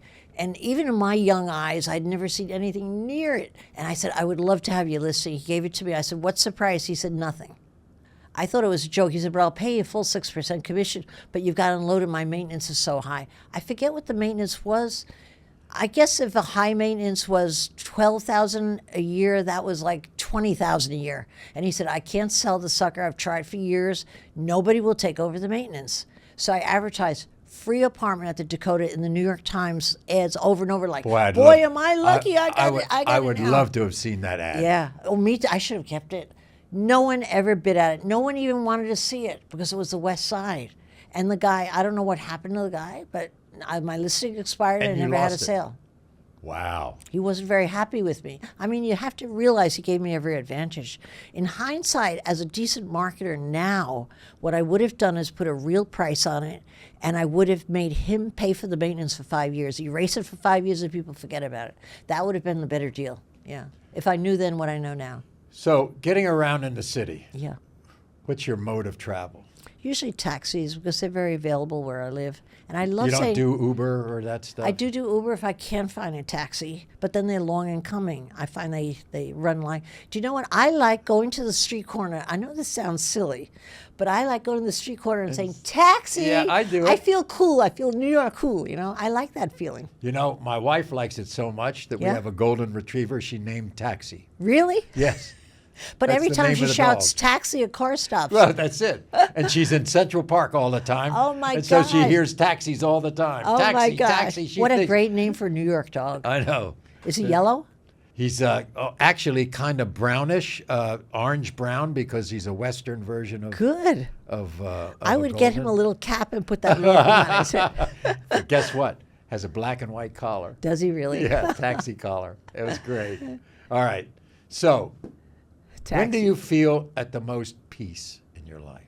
Rarely. Rarely? I'm always thinking about what I'm going to do next. It's where I get my joy from. What's around the corner? My curiosity. What can I do? How can I multiply? mean- Well, wait a second. You can't say at the end of the day, wow, this has been a great day. Good night. I have that thought always, but then I have it for about 3 seconds because I hit the mattress and I'm out. Boom, like that. You sleep well. No. I sleep well for an hour and I wake up every 2-3 hours. I'm just one of those. I've always been. My mother was that way. It's like a curse in my family, really. But I add up the hours. Yeah. And it winds up like 5-6 hours enough for me. So I can run. give me a round off time you go to bed. Usually 11. Because what's the rush if I'm only going to go to bed for an hour? No big rush to get there. All right, so we've got this thing called the 19th hole, where you get a chance to ask me a couple of questions. Good. Oh, boy. The first is because I'm genuinely curious. I've always pictured myself in a cool building like the Dakota. How does it feel to live there? Does it make you feel famous just because you're there? What's good and bad about it? Spill the dirt. We have no listings there. Okay. You haven't It's heard old. anything. Well, It's that's old. great. Is that good or bad? I would think it would be wonderful. It's It's vintage, not old. just old. It's vintage. It's old. It was the first big building built on the West Side, you know. I know. Must be. It was- How old is it? You know why it's called the Dakota? I do know. It's a famous story. Why don't you tell your audience? I bet they don't know. It's because nobody ever lived in New York City at 72nd and Central Park West. There was nothing there. There were goats there Sheep, in the too. 19th century. And all of a sudden, this guy had this idea to build this building. And everybody in New York said, well, I mean, that's like going to the Laughable. Dakotas. Yeah. That's So like, but he had a good enough sense of humor to name it the Dakota. yeah. You have to hand it to him. So that's why he named it the Dakota. And do you ever see that map that you can buy of New York? It says New York City, Texas, and then the last thing is Dakota. Oh, is that right? Yeah, it's very famous. Yeah. The one really bad thing about it is Can't be It's- anything bad with all that Wha- vintage. one of the largest private tourist attractions in the country. Wow. And so there are buses there all the Oh, time. terrible. People are standing Terrible. in front because they want to be where John Lennon got shot. Oh, and such a sad memory, Yeah. too. They And want to s- see the very spot. Right. And so Oh, it's so sad. that's the worst part about it. However, when John Lennon got that publicity, I remember being still a young broker at the time, a few years' experience under my belt, realizing that the prices in the Dakota shot up. And that was the first time I realized any publicity is good publicity because the prices shot up before my eyes and I thought it would taint the whole building, that there was this famous death. Yeah. Not at all, went quite the opposite. But we had great neighbors. Yeah. Roberta Flack was one Oh, of you our had neighbors. everybody famous there. Come on, It you're was there. great. Come on, you're the most famous. No. Just say I'm the most famous no, person. no. And Yoko, of course. Now watch. Do you ever see her?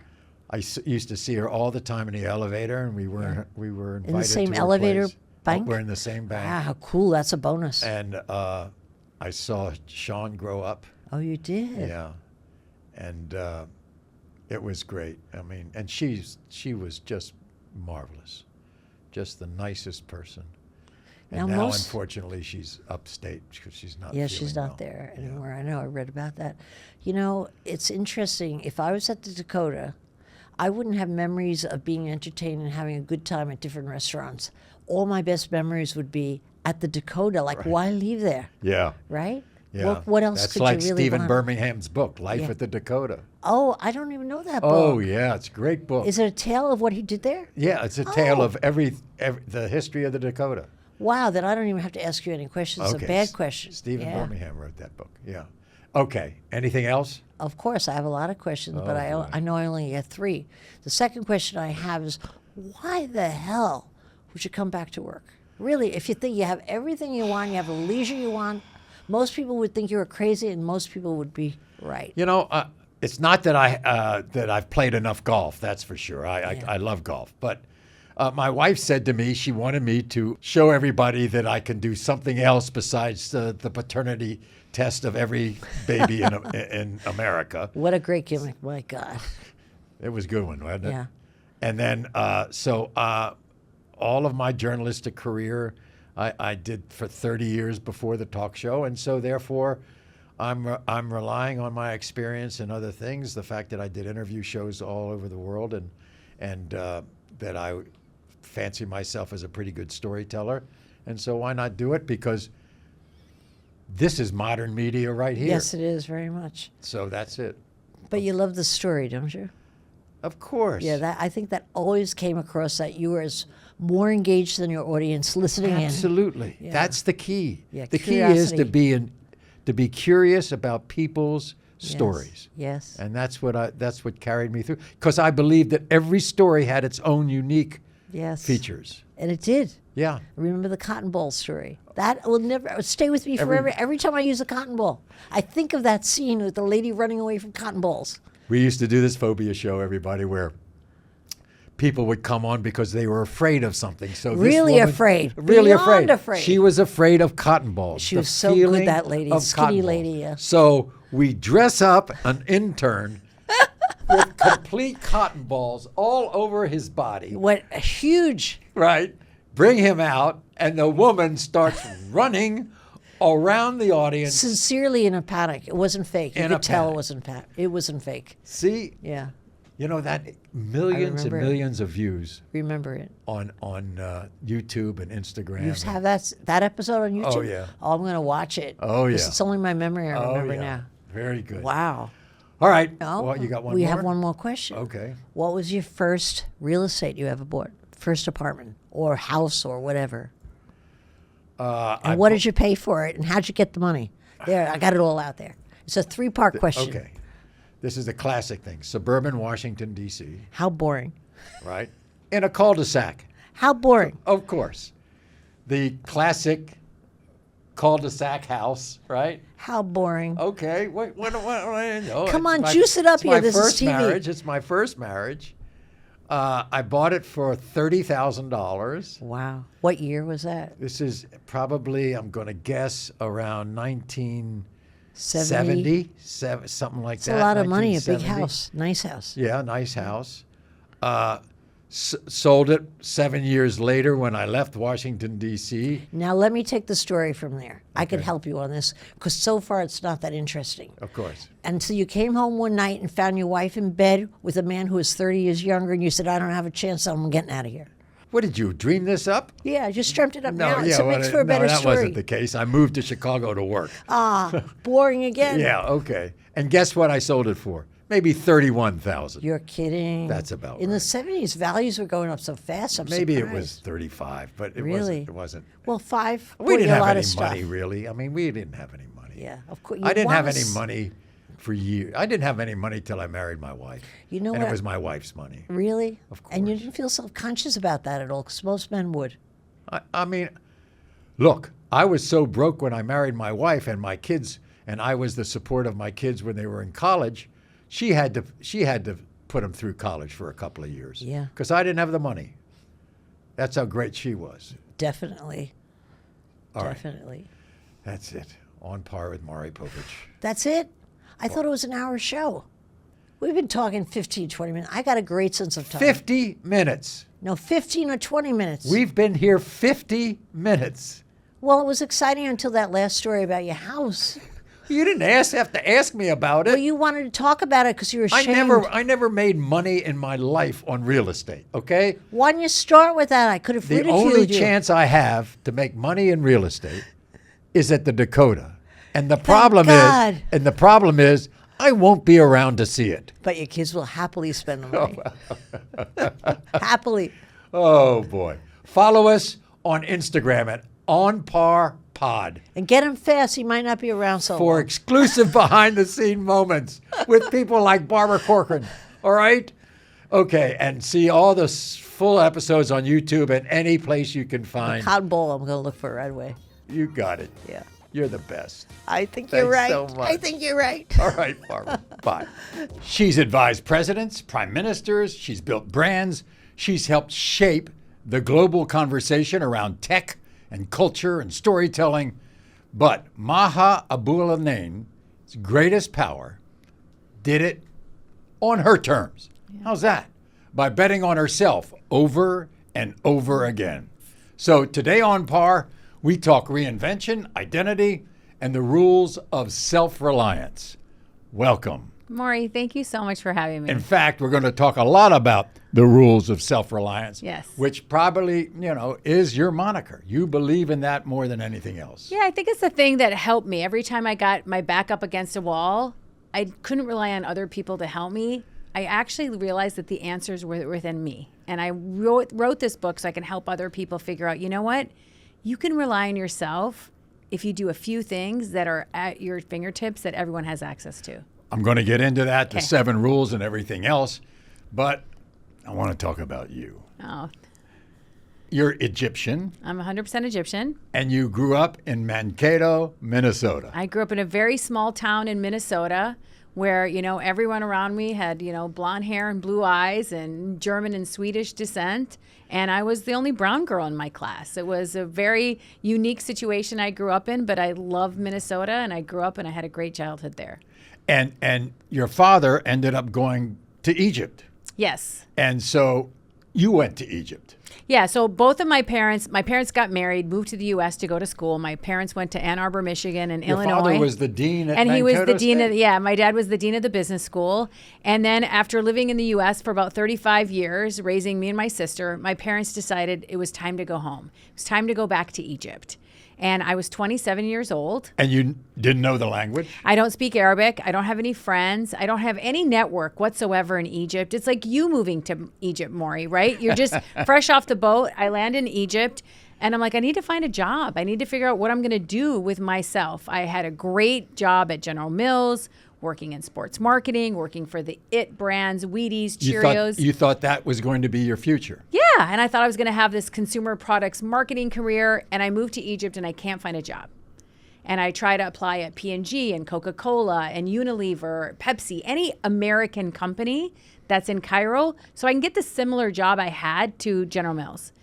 I can't find a job. And the only job I could find was I got offered to be the secretary for a billionaire.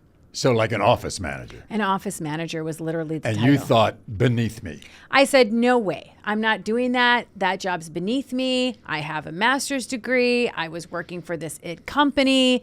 I am not going to sit outside someone's office and answer phone and file papers and get coffee. Like, I'm too overqualified for this role. And I was like pretty upset about it. And I went home and I told my dad that I got this opportunity. And he was like, this is the best thing that could ever happen to you. You just moved here. You don't have any friends. You don't have any network. You don't have any relationships. Anyone that needs to get to him has to go through you. This is a blessing. If I were you, I would go tomorrow immediately and take that job no matter what they offer you.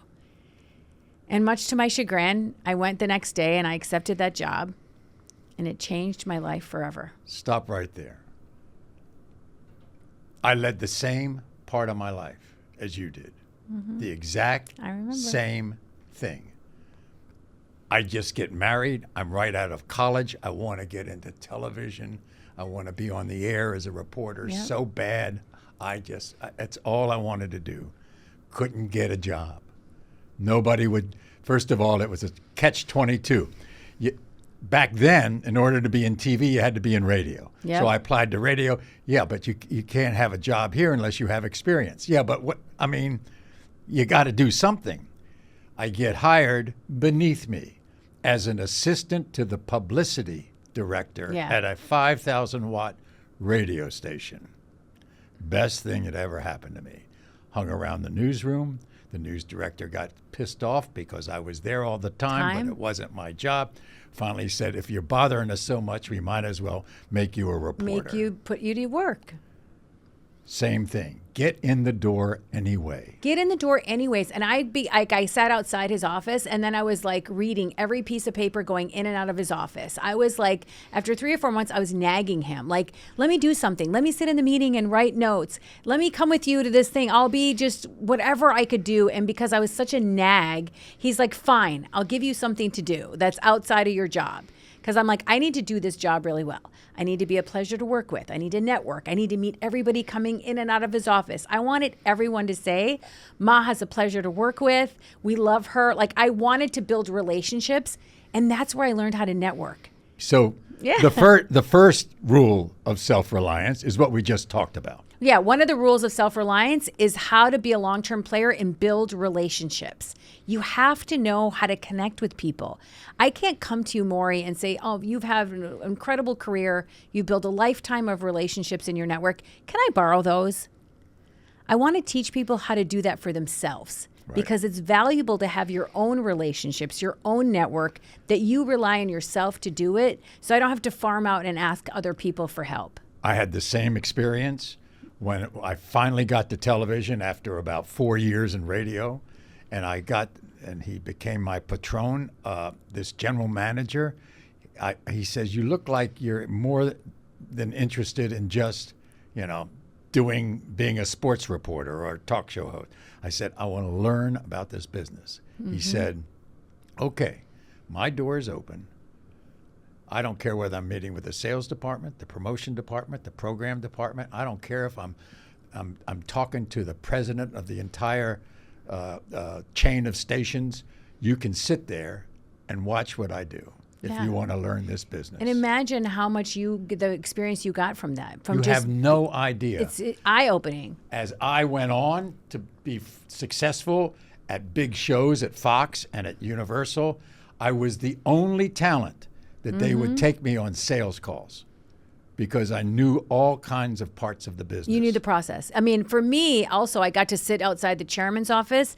I got to understand how the business works, who's related to what, so that I knew, which is one of the second rules of the book, is where to create value. Like, I have to learn his business inside and out so I can figure out where could I say, this is a role where I can play, a meaningful role, or this is a job where I can create value. So it was great listening. When am I ever going to sit that close to the sun, i.e. a chairman or a billionaire, to learn from him? So where did you go from there?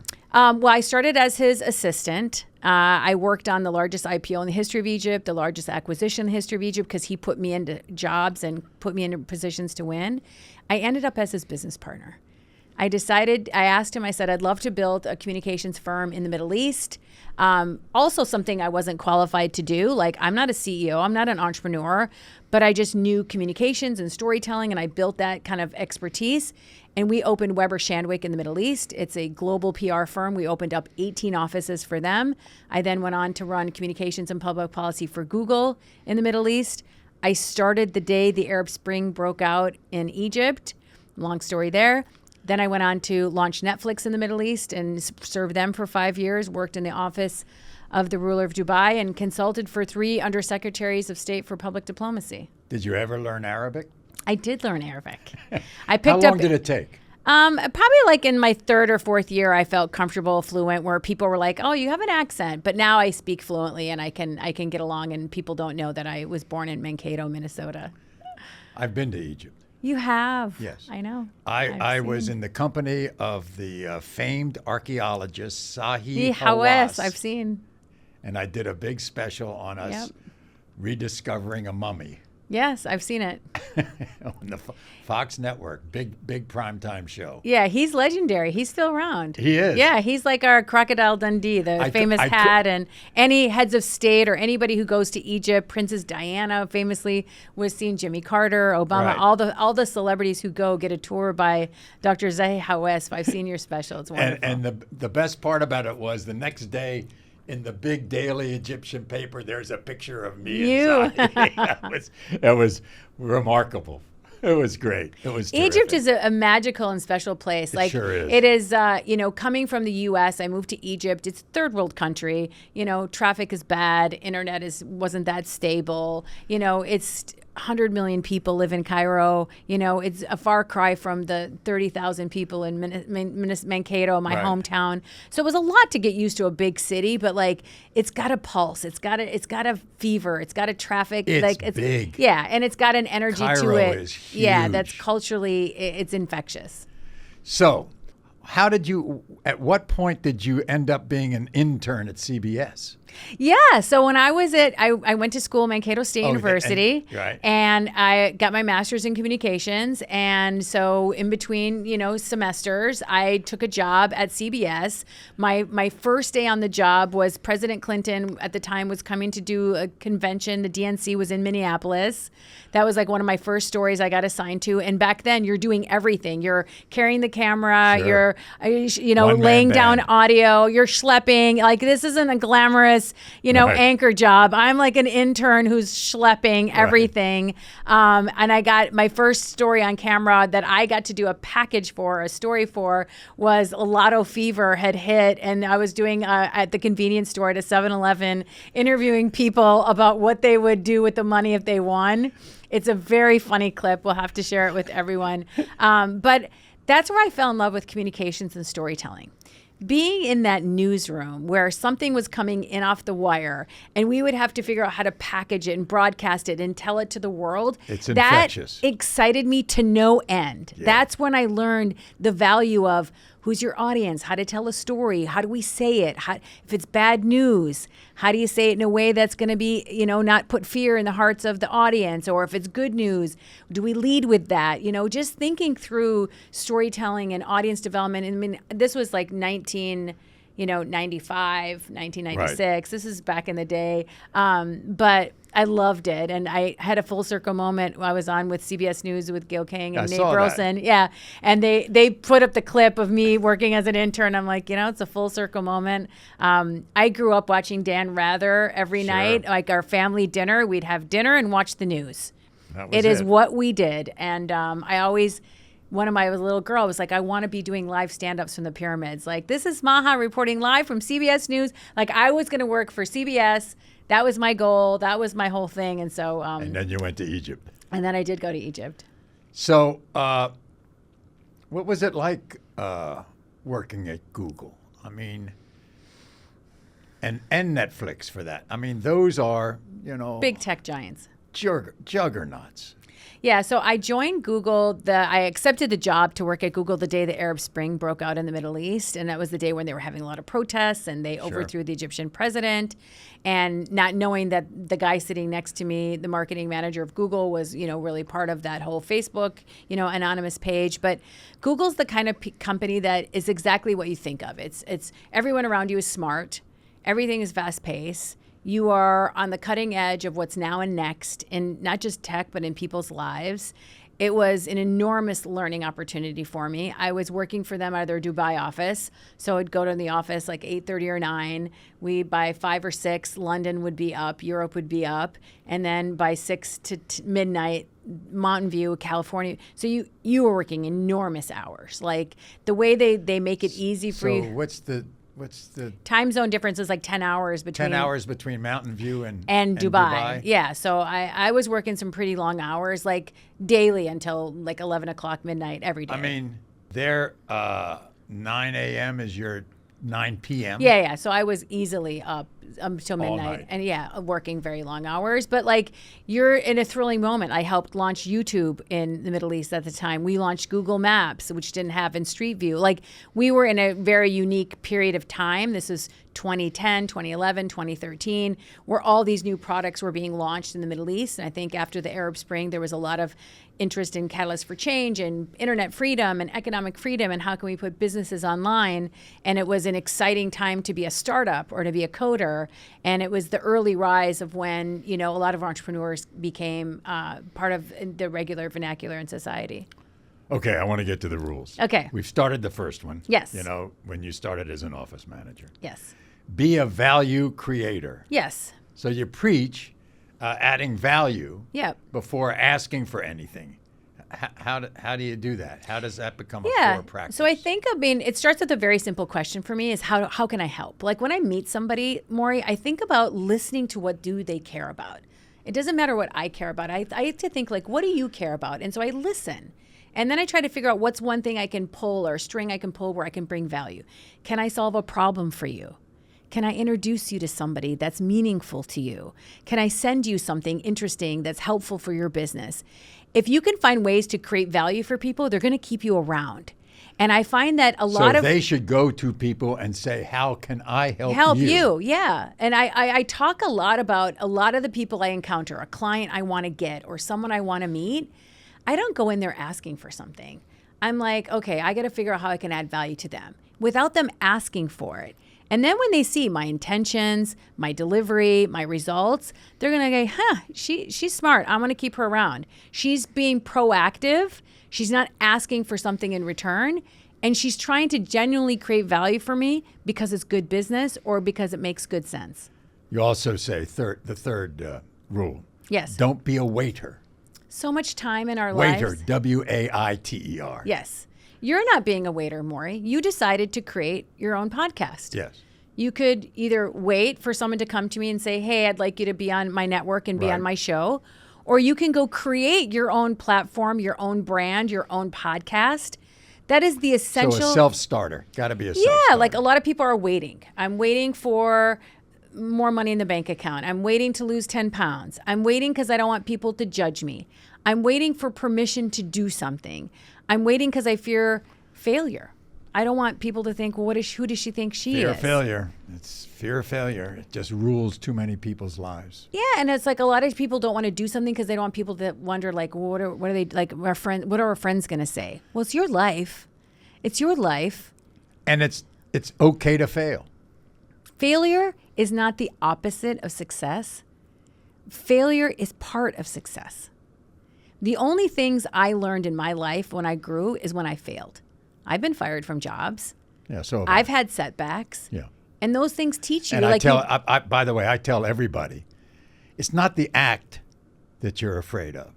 You're afraid of how you will feel when it happens. Yeah, and I just don't want to feel that way anymore. Right. I interviewed after I worked at Google. I was at Google for a long time. And before I went to Netflix, there was this huge job opportunity for me at Facebook. Facebook was going to give me Middle East and Africa and Turkey. So it was like a bigger remit, more offices, more team, bigger scale. I was like, a lot of people at Google had gone to Facebook. I was like, dream job, nice transition, go from one tech company to the next. I was so successful at Google. I felt this was going to be a great transition for me. And I didn't get the job. And I had 4 interviews. The first 3 I nailed. The last one was with someone from Africa. I didn't really do my homework about that market. And I failed the interview and I didn't get the job. And I went home that day going like, I never want to feel that way again. Yeah. How can I prepare? How can I ask questions? How can I be more curious so that I don't feel that bad? Like I missed that opportunity to get that job. And I thought my tech career is over. And then I end up getting even a better job than the one I just missed out on. But I never will go into an interview again with a guest, with a candidate for a job without doing my homework. Absolutely. It was part of that process that I had to learn it the hard way. You also say unlearn. Yes. Boy, it's tough to unlearn because we all think that we're a product of our experience. So it's very tough to unlearn what we think we've experienced. Yeah, ego gets in the way. We think we know everything, but times are changing. We have to unlearn the way we learn things, that we have to unlearn the way that we perceive things to be. It used to be where you went to school decided who you were going to become. That's not true anymore. I have to unlearn as to where I get my information. Oh, that's a good one. That's a really good one. Because now there are all other kinds of platforms that were never around before. And so I have, guess what? It's just not the New York Times, Washington Post, Wall Street Journal anymore. It's true. It's Politico Creators. and it's all these Podcasts. other sites, podcasts. I mean, you have to unlearn what you thought you needed. Yeah, and the reason I put it as a rule in the book is I think so much of what, being curious about the world around you is important, but you have to be willing to let go of things that are no longer serving you. And sometimes it's hard to change our opinions on things because it's how we grew up. It's what we learned. It's what we were taught. But being able to evolve and to open yourself to new thinking and relearn new things, I think is critical. I'm 55. I could quit my job today and find a completely different career because I have access to the internet to learn something new. Yeah. And I talk about in this rule about investing in yourself. How can you spend 15 minutes a day on a walk and a podcast learning something? learning from YouTube, which is free, learning from podcasts, which are free. You also say, and it's something you're only as good as your reputation. So therefore use it as currency. 100%. So a lot of people think, I have a reputation, I can't do anything about it. I'm like, your name is the only thing you actually own. What do you do to invest in it? What do you do to protect it? What do you do to grow it? It's like money. It's very, very valuable. And everyone talks about building your personal brand. It's about self-promotion and look at me, I know things. And I'm like, it's not about self-promotion. It's about your idea promotion. Everyone right now, everyone listening to this show, listening to this podcast, needs to be intentional about how they show up in the world. Because if you're not doing it, I can guarantee someone's doing it for you, and it's not what you want. It's how you show up at work. Are you a team player? Are you a collaborator? Are you a good listener? It's how you show up online. When people Google you, are they finding what you put there, or are they finding what other people put there? Yeah. You also talk about, which is very difficult these days, you want to be a long-term player. Yes. You want to play the long-term game when everybody wants everything so quickly. Now, yeah. I always talk about like we want to tap to pay and get out of the store. We want to download the whole season right now, right? But what about not doing something for someone because you're expecting something in return? I know it's so hard. I don't want to put myself out there and do favors and make introductions and do things for other people. What are they going to do for me? What has carried my career, what has carried me and my team and the way we operate is we think really long term. Like we're willing to put deposits in other people's trust banks because we know that if we keep making deposits in people's trust banks, that one day if we need it, we can make a withdrawal. Well, that's a good analogy. I like that. Because you have to think about not doing tit for tat for people. That short-term thinking, it won't serve you. Because people will know you as the hit and run person or the person that's always asking for favors or the person who only shows up when they want something. And the last one, which I think could be the most difficult. It is the hardest. Live with no regrets. Wow. Yeah, I mean, I think everyone in life has challenges. Nobody is immune to problems in their life or things that they face or setbacks that happen to them. My mother got MS when I was 14. I was taking care of her since I was a child. I was essentially the parent in that relationship. And your father developed ALS. And my father got ALS. And I was like, at one point, both of my parents needed full-time care. Two parents. Knowing, by the way, your father is going to die. Yeah, and his was a terminal disease. They basically gave him a year to live. And your body's in a coffin when you have ALS. You're fully aware of what's happening, and it starts at the bottom and works its way up. And, you know, I could have regretted having to be the full-time caretaker, making all their medical decisions. I'm not out having fun with my friends every night because I'm at home taking care of my parents and dealing with the nurses and the trachs and the feeding tubes and the changeovers. Those were hard days. But I'm fortunate that it happened to me because it taught me a lot and it shaped who I am today. I have more empathy, I think, than if I hadn't gone through that. I'm more patient as a person. I know anyone who's been a caretaker knows how much patience it takes to put other people first before yourself. You learn a lot about perspective. You know, And it's very difficult to do if you had lived your life, you know, as it's all about me. I'm out there. Yeah. It's what I'm going to do. Yeah. How I'm going to live. And now you're faced with your two loved ones needing your care. Yeah, and making all their medical decisions and paying for all their medical bills and just all of the burden that does come with such a responsibility, but also it's emotionally taxing. And so when I talk about living with no regrets, like I always just say to myself, this is my time to do this. There'll be other times for me to do other things that I care about doing. But for now, this is what's meant for me. And I'm going to try to not regret this and learn from it in the future and take the lessons that I'm learning from this and teaching my family around me, like how important it is that we show up for each other. And I feel like everyone has a story like this in their life of turning a setback into a comeback or something that's happened to you that might seem like it's the end of the world and very sad, but it can be something that you can turn into a teachable moment that matters. What haven't you done that you want to do? I really wanted to be on your show. I'm so excited to be here. So let's start with that. I just want to continue to help people. I think a big thing that I care about is helping people build their personal brands. So it's not necessarily for CEOs and celebrities and athletes, but like the dog mom, the real estate agent, the solopreneur. How can I help them find their voice? How can I help them use the internet to make money and to build a livelihood for them and their families?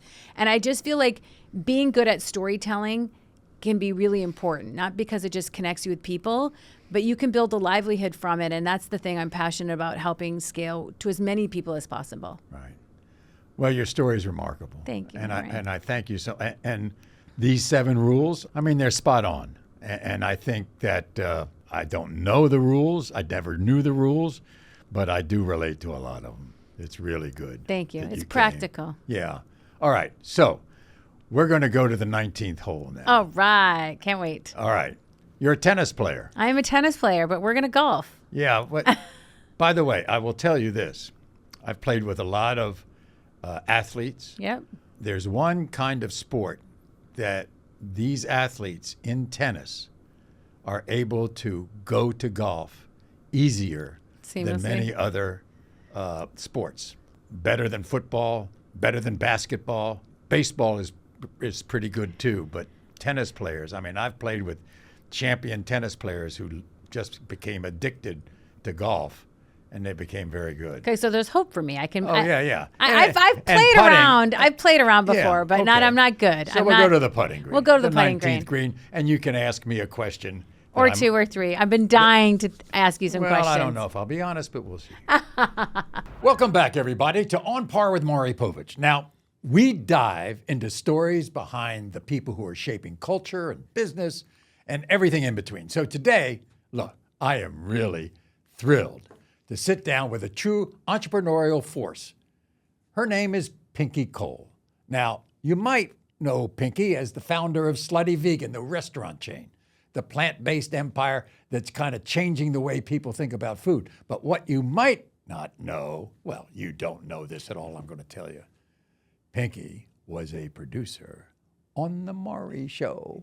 No, you don't know about that, huh? Well, we're going to talk about it. And since then, Pinky's gone from working behind the scenes to building a multi-million-dollar brand with bold flavors, big ideas at Slutty Vegan. She just doesn't serve burgers. She invites her customers to get slutified.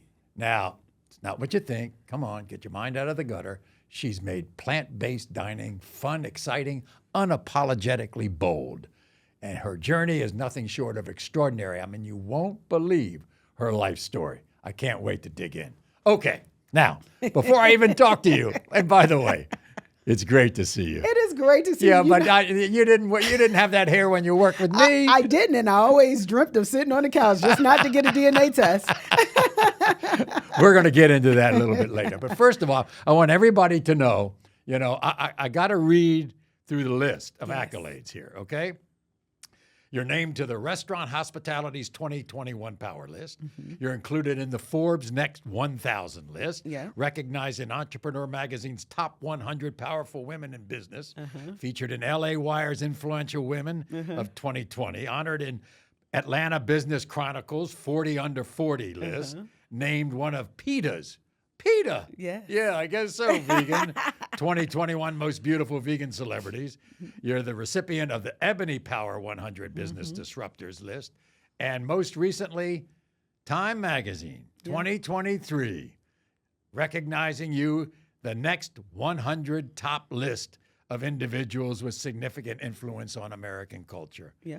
And I just made the Forbes list last week, too. you did? I did. What list was top 50 Oh, most powerful Black Americans in the world. know I'm kind of like a big deal, Maury. After being a producer on your show, I went off to do some great boy, things. you did. And by the way, I must say, in 31 years, I've had a lot of producers.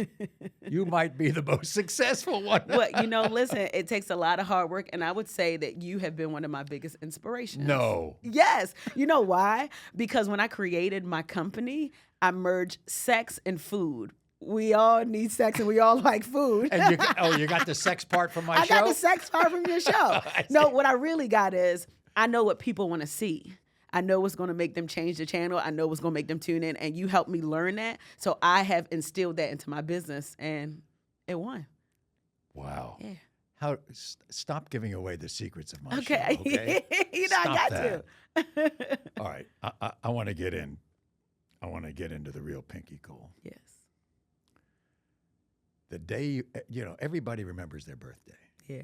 Your birthday, the day of your birth, was probably as significant as anybody's birthday because on that day, what happened in your life? So the day that I was born, my father was being sentenced to 30 years in prison. So now here I am. I'm born into the world, into my freedom, and my father was losing his. So while my siblings had daddy for a good amount of time, You were the youngest. I was the youngest. And I grew up in a household with a single mom who worked multiple jobs. Now, we didn't have everything that we wanted, but I had everything that I needed. But the dynamic of my upbringing was different because I didn't have my dad. You grew up in East Baltimore. Yeah. Your father was sentenced to 30 years for drug trafficking, Yeah. big cocaine ring in Baltimore, federal prison for 30 years. 30 years. So graduations, not there. Parties, not there. Big milestones, not there. And when he finally got out of prison, he got deported to Jamaica. And I've never been on American soil with my dad. Did you go visit him? Yeah, all the time. Really? Yeah, he still lives in Jamaica. No, but did you visit him when he was in prison? Oh, yeah, I did. And there's some trauma attached to that because, when you're a kid growing up, going to visit your parent in prison, you got to remember, I'm a kid getting wanded down. Like they tell me you only got 2 hours to sit at this dusty round table, and I'm seeing all of these people with handcuffs on and the same color suits. So my mindset was like, this cannot be my life.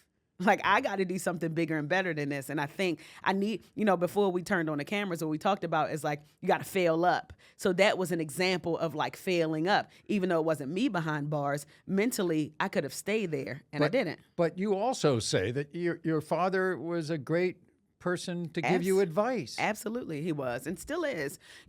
What I learned about my dad is mentally he was free, right? Physically, Even in prison. In prison, mentally he was free. You ever met somebody that's behind bars knowing that they're not coming out no time soon? He's teaching me about books, telling me about stocks, telling me about entrepreneurship and being a leader. All of this while behind bars. So that says something about his character and who he is, and that his circumstance didn't define him as a person, right? And it helped me because as I maneuver through my life as an entrepreneur, no matter what it looks like, mentally, I still maintain my freedom, and I got that from my dad. You grow up, you end up in college, the only person in your family to graduate at Clark Atlanta, one of the great HBCU universities. The great HBCU. Well, there are others who would say there are others. They are. They okay. And to the point where the youngest commencement speaker. Yeah. Now, what are you going to tell them at a commencement? I mean, what are you going to tell them? Fail. I hope you fail. I'm going to tell them that I hope that they fail. I believe it or not, we've never talked about this. I am so into that. I believe that strongly. And let me tell you, you failed, and you were better for it. Very much so. Let me tell you about my fail, okay? I was this pretty big celebrity, local celebrity in Washington, D.C., where I grew up for many, many years. I did a talk show. I started out as a sportscaster. I was a news reporter. I anchored the news. And I wanted to see if the name traveled. Outside my hometown, okay? So for the next 7 years, I worked in 5 different towns. Wow. 5 different towns in 7 years. In fact, I had a great friend named Richard Reeves. He wrote for the New York Times and Esquire magazine, and he wrote that, and he had seen me. He says he wrote this in Esquire. He said, "I saw my friend, the anchorman Maury Povich, on 4 successive St. Patty's Days, anchor the news in 4 different cities. The guy is trying to go nationwide, city by city. I'm serious. Wow. I got fired in one town. Management. You know, let me tell you about being fired. Were you ever fired? I get fired every day. I get fired every day. As a CEO, I'm fired every day. Well, this is what my feeling about fired is. We fear about getting fired, especially if you haven't been fired. You always get, oh my God, I hope I'm never fired. I just hope I'm never fired. And I figured out why you think that. And you think that it's not the act of being fired. It's what you're going to feel like when it happens. Because you think you're going to die. Yeah. You think you're absolutely going to die. And you come out on the other side so much better. You find out when you're fired, oh my God, I'm still alive. I got fired one time at a job. I lay down on my couch. I'm watching the news, and I'm saying, I think I'm as good as these people. Yeah. And I get another job, and I move on. And life just goes on. I got over the feeling of what it would feel like if you're fired. You know, it's interesting that you say that, because even now, in the season that I'm in my life, when we first started this program, you listed off all the great things that I did. But sometimes I have to remind myself that, hey, Pinky, you are good enough, because you can often let the obstacles and the tribulations take hold of your mind. Right. And when I wrote that book, I Hope You Fail, it was a reminder. Here it is. Not just for myself, but for other people who are going through tribulation, who are going through life, who are trying to figure it out, that listen, it is all about the mindset. You could be flat broke with $1 in your bank account, but if your mindset is pure, if your mindset is optimistic about what the future looks like, then you're going to be all right. And that's literally what the book is about. I mean, with me, it was, I think I can still fit in here. And you, I mean, think what you did the hell? good. I mean, I think I can do that. And you did good. Yeah, I think I did good. Yeah. I mean, this was just, I got fired in Los Angeles. And by the way, the job I got fired at, I was the second banana to my now wife. Oh, and I was anchoring the news with Connie Chung. That is and crazy. I get fired.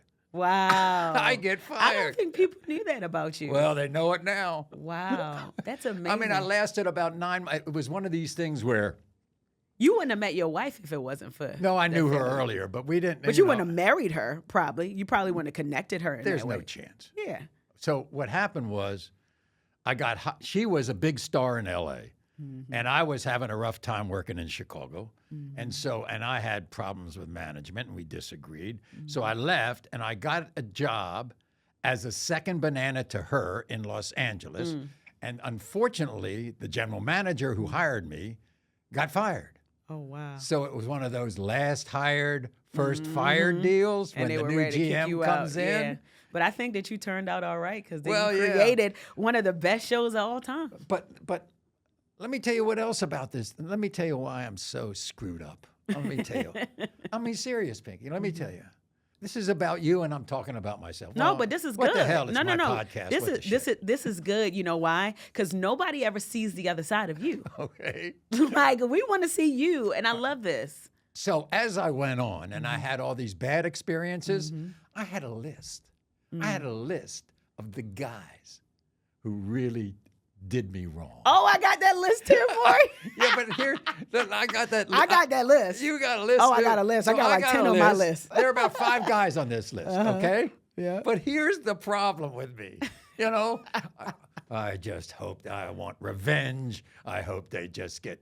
And every single one of them in their careers got fired, and I felt sorry for them.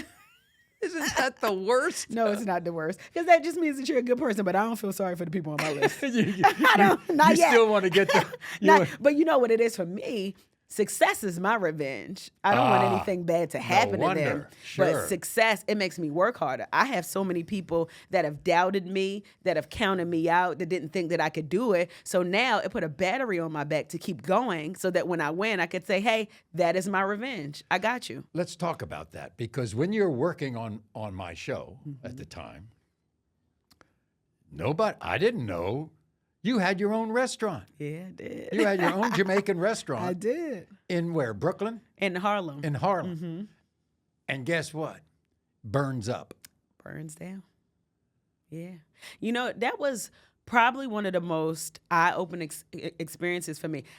I don't know if they told you this, but I used my 401k from working for you to open up that restaurant. Oh, you did? So that was everything that I had. So I put my blood, sweat, and tears. I would go to work for you all day. And then when I get off of work, I would go to the restaurant. So I'm talking about sleep deprived. I didn't get no sleep. I literally was focused on being this top producer at Maury and then being this super entrepreneur at night. Now, you know you can't serve two masters, right? Right. So it was incredibly difficult, but I did the very best that I could. And then when I decided to full-time just be an entrepreneur, I literally gave it my all. But obviously, the universe had something else aligned for me because when I lost that restaurant, I went broke. I lost everything. So how did it burn down? I had a grease fire. Yep, it was a grease fire. I can remember like it was yesterday. I closed the store at 11 o'clock. I lived about 5 minutes down the street. I went home, and then the fire department called me and said, hey, you need to come because your restaurant is on fire. And when I came, at that time, they took all the fire out, and it was nothing but smoke. And I was sitting there like, well, I don't work on the show no more. I lost everything that I had, and literally it was like a ripple effect, and everything fell apart. So that was when, 2015, 16? That was 2016. But let me tell you why that was the best thing that could have happened in my life. It was the best thing because that was the first real failure that I've ever had, right? You know, in life, I had nothing but wins, even as a young person, right? Like in college. Well, I mean, you had a lot of jobs. I had a lot of jobs. I was the queen of the school in college. So I did everything. I literally have always been a perfectionist. So when that restaurant caught on fire, eventually I went broke. My car got repoed. I got kicked out of my apartment. It was really like a ton of bricks just tumbled down on me. So the girl who was once known as, oh, the super producer at Maury, because, you know, you work at Maury. Oh, my God. To this person who can barely pay her bills, I felt like an idiot, number one, and I felt like a failure. But it was so beautiful because I was able to get another opportunity on a healing therapy show. Can you believe that? So in After my show, yes, you got a healing therapy show? How crazy is that? Well, first of all, everybody who works on my show needs therapy. Okay, listen, and I needed therapy, and I got it. But when I tell you it could not be more divine, because while I'm helping people get the healing, I'm getting a healing for myself too. And it was like a resurgence for me. And then I started looking at life differently. And that's a part of the reason why I wrote that book. So, okay, so now I got you out of the restaurant. Yeah. You're back doing work. I think you worked for OWN as well with Oprah. Yeah, I worked on a TV show for the OWN network, a show called Iyanla Fix My Life. And that was the show, and that show really saved my life.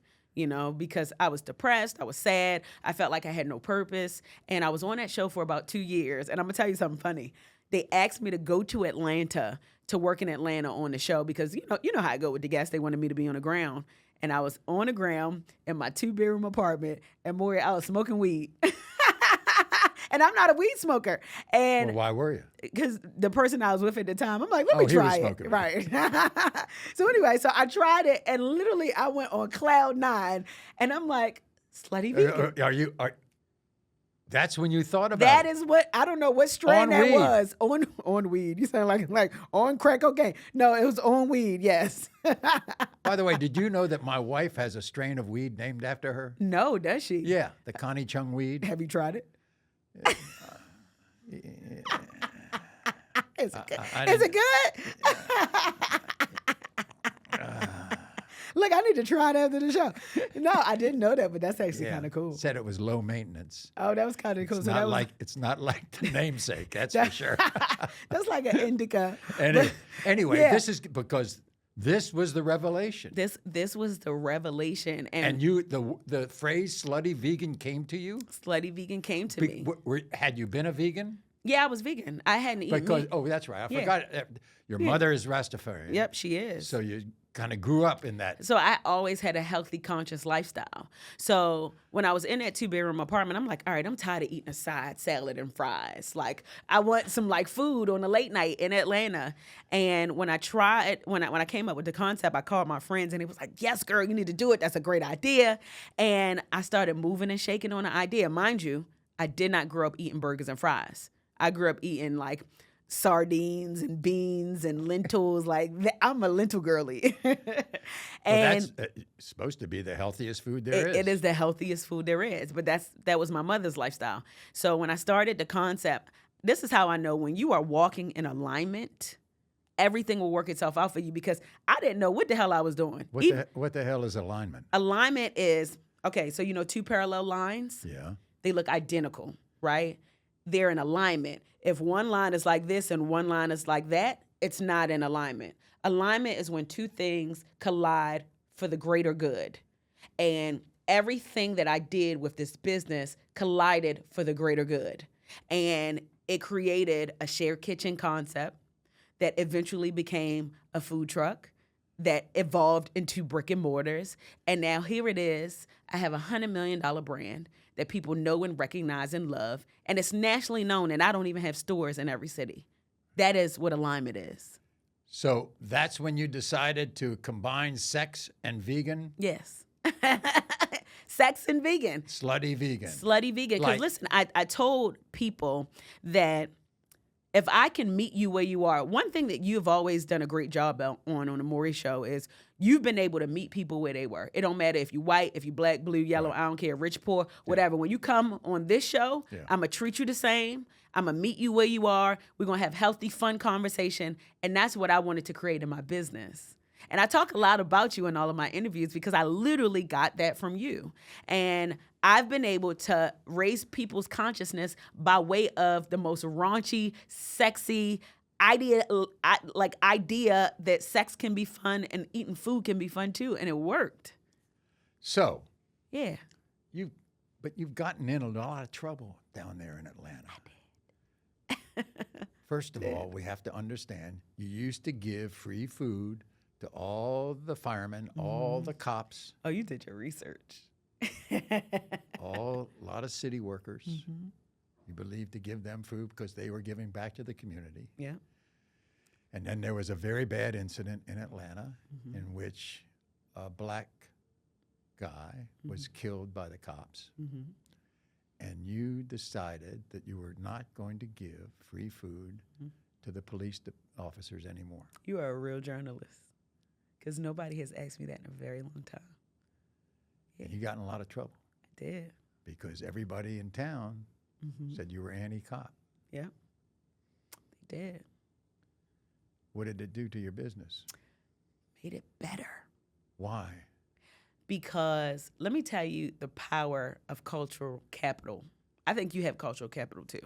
But cultural capital is when people stand behind you no matter what. What they did is they misread what I said. What did you say? I said that at this time, we weren't feeding, we had something scheduled for police officers, right? So we already did all the essential workers. We made sure that everybody was good. But right when we were about to do the police officers, there was so much happening with George Floyd and these riots. And because I'm a socially responsible brand, I wanted people to know that I stood in solidarity with the movement, right? So I said at this time we weren't feeding police officers, but it wasn't that they couldn't come to the restaurants. It was the essential worker initiative that we were doing. So some police group got online and said she doesn't like police officers and she's a police hater, and it spread like wildfire. And let me tell you, for 24 hours, I couldn't breathe. Because I'm like, this is not who I am. I have police officers in my family. And for a second, I was trying to defend myself. And I'm like, what am I defending? What am I defending? So people came to my defense. And in a matter of 72 hours, I went from having 100 five-star reviews to 24,000 five-star reviews on my restaurant page. And it was such a big story because, one, they misrepresented my words. Two, I have no problem with the police. And now it's funny because when the police come in, we got this chant from we got the popo in the building. But it just tells you. So do you feed cops now? Absolutely. Okay. But it just tells you the level of power that I have by way of the brand. Because what you were saying was at that moment. At that moment, I wasn't. There was a black man who was murdered in front of everybody. It was publicly splattered across America. And as a business that is supported by the community, I want them to know that I'm not tone deaf. And that's exactly what I did. And I wouldn't change it for the world. That situation, I would not change a thing. And as a result of that, that really amplified my business and took it to the next level. So thank you to whoever wrote that first post on Facebook, because it really soared my business to the next level. And they wanted the opposite. And they wanted the opposite. But when I say I'm covered, I am so covered. No weapon against me shall prosper at all. Right? Nobody can come against me without me being protected by the people who love me, respect me, and support my brand. Yeah. Is this it? No. Actually, I should be asking you that. Is this Well, it? I don't know. I mean, people, it's interesting because the guy in the whole world of talk that I admired more than anybody else was Johnny Carson. Okay. Mm-hmm. And when Carson retired, he never appeared again. And I wanted that. I wanted, hey, it's over. Oh, I'm you retired. just want it to be done. I wanted to be done. It was over. I didn't want to be like an athlete hanging on well after their prime. I didn't want to be that way. Look, I watched too many athletes keep trying to play after they should have retired. And This is your purpose, though.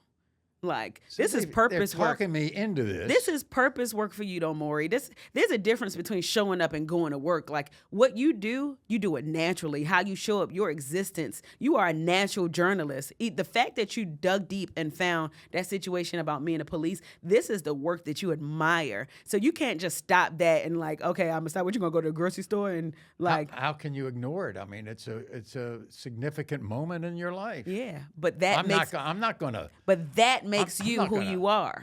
I'm not going to cover that Yeah. up. I mean, you gotta Exactly. respond to that. And as long as you got breath in your body, you still got work to do. Oh, You do. Really. And I'm so proud of this next elevation in your life. Even for me, when I think about the evolution of where is Pinky Cole going to be past Slutty Vegan? Slutty Vegan is just a vessel, right? That is just the opening to a doorway of possibilities. Like, I want to be in front of the camera. I want to continue to be a philanthropist, reach and touch the world. But that's purpose work. That's not just showing up to work. And as long as we continue to walk in our purpose, I think that there's going to be so many people, especially you, because you've done this for so many years, that will recognize the idea of the legacy that you left. And that's nothing but greatness. yeah. Okay. You're talking all this. You're talking about ambition. You're talking about the next level for you. You're a mother of 3 kids. Yes. All 3 and under. And it's ghetto. 3 and under. 3, 2, and 1. Yes. And stepkids. Yes. Very expensive, all of them. I mean, You want a babysitter? I assume your kids are in Atlanta, right? They're in Atlanta. Right. And I'm sure you got people watching them while you're here talking to me in New York. I do. And do you miss them? Yes. You know, there's mommy guilt that takes place Talk to me about as that. you build your empire, right? Like, you know, my husband is in the same industry that I'm in. So we both have like, He has his own restaurant chain. he has his own restaurant chain. So we have a hospitality house, 2 multi-million-dollar businesses that are growing. And we are in real time navigating on how to find balance between family and work and all of those things. And I don't know if you've ever experienced that, but like, that's tough. I've been very lucky. I mean, even after my divorcing my first wife, and I have 2 daughters, and you know and I worked all over the country during that time. That was a very impressionable time for them because they were both teenagers, and they cut me some slack. Yeah. The fact that I wasn't there when I needed to be, Yeah. and then when Connie and I adopted this little kid. This little kid, I love 29 years ago. This little kid. Yeah, I mean, and then Connie took a long time off of work while he was young. But, you know,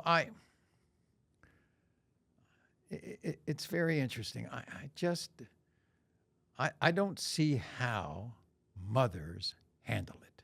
It's tough. I mean, with working and being a mother. Yeah.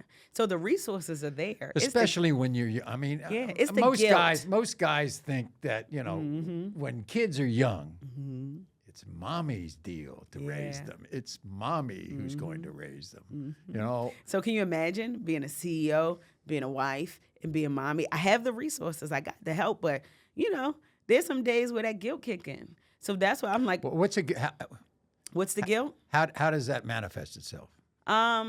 Because I'm always on the road, right? And I talk to my kids all the time. I'm always on the road, though. And when I come home, You talking to a 1-year-old? yeah, my kids are brilliant. I told you my 3-year-old was like, Mommy, you're leaving again? Where are you going? And I'm like, I just wanted to crumble. But then I also remember, I heard this one lady say that you compartmentalize your time. Like, if you want to be a CEO, be that.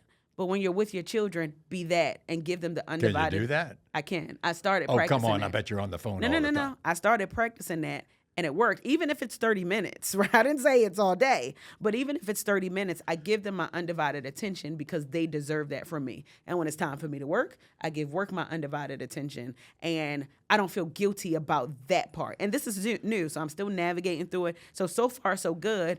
But holistically, it has been difficult. And I'm getting better. And I'm transparent about that because, you know, mothers who are entrepreneurs always just show the highs. Right. I like to show the highs and the lows because I want you to know that I'm real. So Yeah. with Slutty Vegan, you're in 12. You have 12 restaurants in several cities. Yeah. But they're not franchised. Do you own them all? I do own them all for now. Why don't you franchise it? That's the plan. By the time this airs, I hope that I'm franchising. Okay, call me. You want to get How one? about your husband? Are He's those- he's franchising right now. Yeah, that's the payoff, isn't it? he's franchise. Oh, I just had a crazy idea. You should open up a restaurant called Maury's. No. Listen, wait. No, you wait, don't no, understand. listen. No. You don't understand something. Listen. I've been in that business. It Really? was look. You had a restaurant before? Well, let me tell you. You ever heard of Tony Kornheiser on Pardon the Interruption? On Yes. Okay. Yes. Mm-hmm. So Tony Kornheiser does a podcast every day. Mm-hmm. He says, I got an idea. There's this restaurant in Washington, D.C. for sale. I want to buy the restaurant and do the podcast in the restaurant. But I need the money, Maury. And you gave him the money. I gave him the money, and it opened the restaurant. It was called Chatter. That's All right? a good name. Yeah, good name, right? Good name. Bad Restaurant business. failed. It was a Wow. bad business. It was a bad business. Tony liked it because he came in there every morning could and do did the what he did. podcast. Yeah. It was great. And he still has the podcast, which is very, very successful. But I want to tell you, I was in the restaurant business. I was in the clothing business. Really?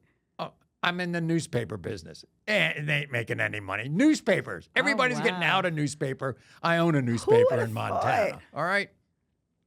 It wasn't bad enough. On my 80th birthday, sons of guns, my wife and friends start me with racehorses. Oh, so you started another business? Another business. At Now 80? I have a racehorse stable. You think I'm making money? No. What? Well, first of all, there's two things that come from this. I got to talk about this real quick. The first thing, it's never too late to get started. That's the first thing. Okay, I'm trying to find a high in this, I'm right? looking for a horse. I'm looking for a winning horse. Hey, listen, horses make money. You find that right winning horse, then you're going to be all right.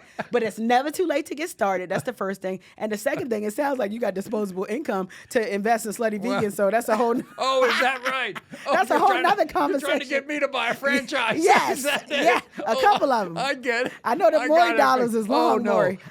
Because I went belly up on one restaurant. Now I got to Damn. go belly up on two. Hey, but listen, now you got a boss right here. Okay, you get God. slutified over here. So I did if not you're know going to that. franchise, do you take the McDonald's rule? How do you? Is it that playbook or what? Yeah, so it's interesting because I know the playbook with McDonald's is the real estate and then put people in there. But the economy is just so different now, right? Like, i.e., people are broke. They ain't got it like that. So any disposable income that you have, you got to make really, really good use of it. So my intention is to launch the franchising and have operators come operate. I'm not an operator. I'm a marketing maven, right? So like I like to create, I like to do marketing and branding. There That should is- always be Yeah. two people in business. Yeah. the one who has the vision, And then the the one one who that has the acts. marketing, Yeah. and then the person who really knows what to do in terms of E- operation. Exactly. And I know my ministry, that ain't me. So the plan is to find a franchise operator and then operate the restaurants by way of the franchisees. And I'm excited about that too because I have something so special. I know that I have a $1 billion brand, right? I just need to continue to align myself. Alignment, again, that's my word, by the way. I need to align myself continuously with the right people so that I could be able to take my brand to where I know it is, where it needs to be. Okay, we can't talk about slutty vegan without, tasting one or something. First of all, I want to see what the names are. Okay, so we have a couple of names here. Okay. I got the Sloppy Toppy, Sloppy Toppy, the One Night Stand. one night stand. And then one of my most famous is the Hollywood Hooker. The Hollywood Hooker. Yes, but I'm going to have you try the Sloppy Toppy first. So let me tell you what this is. That's for you. So the Sloppy Toppy is with lettuce, tomatoes, Yeah. my secret slutty sauce, and jalapenos. By the way, I want to ask you this. Yes, Is it really secret? it's a secret. Yeah, it's a secret. Who made it? I made it. You sure? I'm very You sure. didn't steal it? No, hell no. But you know what's so crazy is because that sauce has made me millions. So So whenever then why didn't you just bottle the sauce and sell it? yeah, I did that, but it wasn't the same. Ah. Yeah, I did it. It wasn't the same. People have fell in love with the sauce. So much so that I've had lines down the block. So no one's stolen it. I mean, are you Not trying yet. to tell me it's But I like mean- the Coca-Cola thing? Yeah, but You even just- if you try, you like you'll can't never get the find recipe enough. for Coca-Cola either, you know? You can't find another me. You know what I'm saying? Like you could try all you want, but never in this lifetime will you see another slutty vegan. Okay, so we got tomato, Lettuce, jalapeno, lettuce. What else? caramelized onions. Caramelized onion. Mm-hmm. Well, what's this thing that looks like a burger? It is a burger. But what is it? It's secret sauce. It's a impossible burger. This is just a. What is? What you looking at? I'm looking at this. What is this? That's a patty. It's a plant-based patty. That's what I wanted to know. It's plant-based. It's a patty. plant-based patty. Have you ever had vegan food before? No. Okay, so it's your first time. Yeah, but You gotta take a big bite though. it looks like a Big Mac to me. Yeah, it's better than the Big Mac. Okay, talk me through it. What it tastes like? Why you gotta chew like that, Maury? I like the jalapeno. It brings it all together, right? I like the sauce, You like the sauce, right? It's different. Does it taste vegan? but you couldn't bottle it. Getting a little spicy now. You need some water. Good. Is it safe to say you've Well, I been like it. slutified? Yeah, I could do that. Yeah, I could do that. I love that. One night stand, huh? Yeah, the one night stand. Now this Well, is you know something? this is with the vegan bacon. I bet everybody takes a look at that and says, "Been there, done that." Old women coming in like, can I get a one night stand? And it's so hilarious because people remember the burgers. Oh, you like that? It's like it's a party in your mouth. You taste the sweet, you taste the spicy, Right. the tangy, like you get a little bit of everything. And that little burger got people standing in line. So, we're talking about one night stand. So, You want to try that one? no, no, but I wanted to. Talk Yes. about Okay. one So night stand. I have this for you for the rest of the show, Okay. though. All right. But that right there, I raised $25 million for my brand. You what? I raised $25 million. Oh, I know you had it, To scale my brand. Yeah. and that's when you got, as I understand it, that's why you're worth $100 million. The brand is. Yeah, give or take. We had some speed Well, bumps. maybe- I actually closed 2 stores. Why? No busy. Well, one of them, what's crazy? I had a store in Manhattan on Bleecker Street that I just knew was Why going would you do that? somebody why who would I you had do run in that? the car. It was a Probably bad too idea from the much top. rent, probably Too much rent. Everybody that came in town, they wanted a slice of pizza for the first time because it was their first time in America. So it's like it never worked. So they walked. I had so many. It was like Times Square, but nobody would come inside. But you're up in Harlem, right? But I'm up in Harlem, doing well. Up in Brooklyn, doing well. And I had one more in Athens. And listen, let me tell you about Athens, Georgia. You ever been there? University of Georgia. I know Athens, Georgia. Yes. My first day, grand opening, I had people protesting because they didn't want me there. Why? I don't know. They didn't like the name. Oh, they didn't like the name. So that was grand opening, grand closing. I'm going to finish this, you know. Yeah, that was grand opening, grand closing. And We were there for 6 months and I closed. That was it. But failure again, because guess what I learned after that? What? I learned that positioning and location is everything. So I no longer find locations off of, oh, this feels like a good location. Let me do it. Nope. I got to look at the software, look at the data, make sure that it makes sense. And for a long time, I used to like have guilt about that. Like I would have never been like, oh, I had to close the location. Slutty Vegan is so popular. But now I'm like, I'm liberated to tell you that it didn't work. Hey, you ever heard of location, location, location? It's the truth, the truth, the truth. And now that I know that, I'm so much better for it. And school couldn't have taught me that. Going to Clark Atlanta didn't teach me that. Well, obviously. I mean, Yeah. even the biggest people in business have to struggle with that. Yeah, you got to. But You can't force something in the wrong location. you cannot force anything, which is why with the evolution, I am welcoming all that's coming my way as an entrepreneur and in business. Yeah. I got a question for you, Maury. Yeah. Do you I miss might the not show? answer. No. Well, first of all, let me tell you why I don't miss the show. Why? I turn on television every single day. There's my show. And you see it. I see it. I mean, the repeats are doing as well almost as the originals. That is telling. That's a good thing. And then the social media clips are unbelievable. That's I got crazy. like 6.5 million on Facebook. That's amazing. I got 2 million on YouTube. I got another 1.5 million on TikTok. wow. I got over a million in Instagram. It's amazing. Can we get a Maury museum? Shit. Like, I want to see a Maury Oh, museum. shit. Oh my God. Oh, my goodness. Wait, hold up before you go on. Oh no! Don't tell No, me. listen, I No, got to don't tell you. I got have to. another I have thought. to. Listen, No, I have to. another I have thought. to. That's why I'm here, because I got the thoughts. Look, I see the Maury Museum. Y'all recreate the stage, and you have like a wax figure of you sitting in a chair, and people can recreate the running on and off the stage, and it's the freaking museum. I've got a little story for you. What you got? You're in Atlanta, right? Mm-hmm. Who's the biggest media mogul in Atlanta You're looking at her. besides you? Tyler Perry, right? Oh, him. Hey, Tyler. You don't like Tyler? I love him. He's amazing. Do you know what Tyler did What did he do? in one of the Medea movies?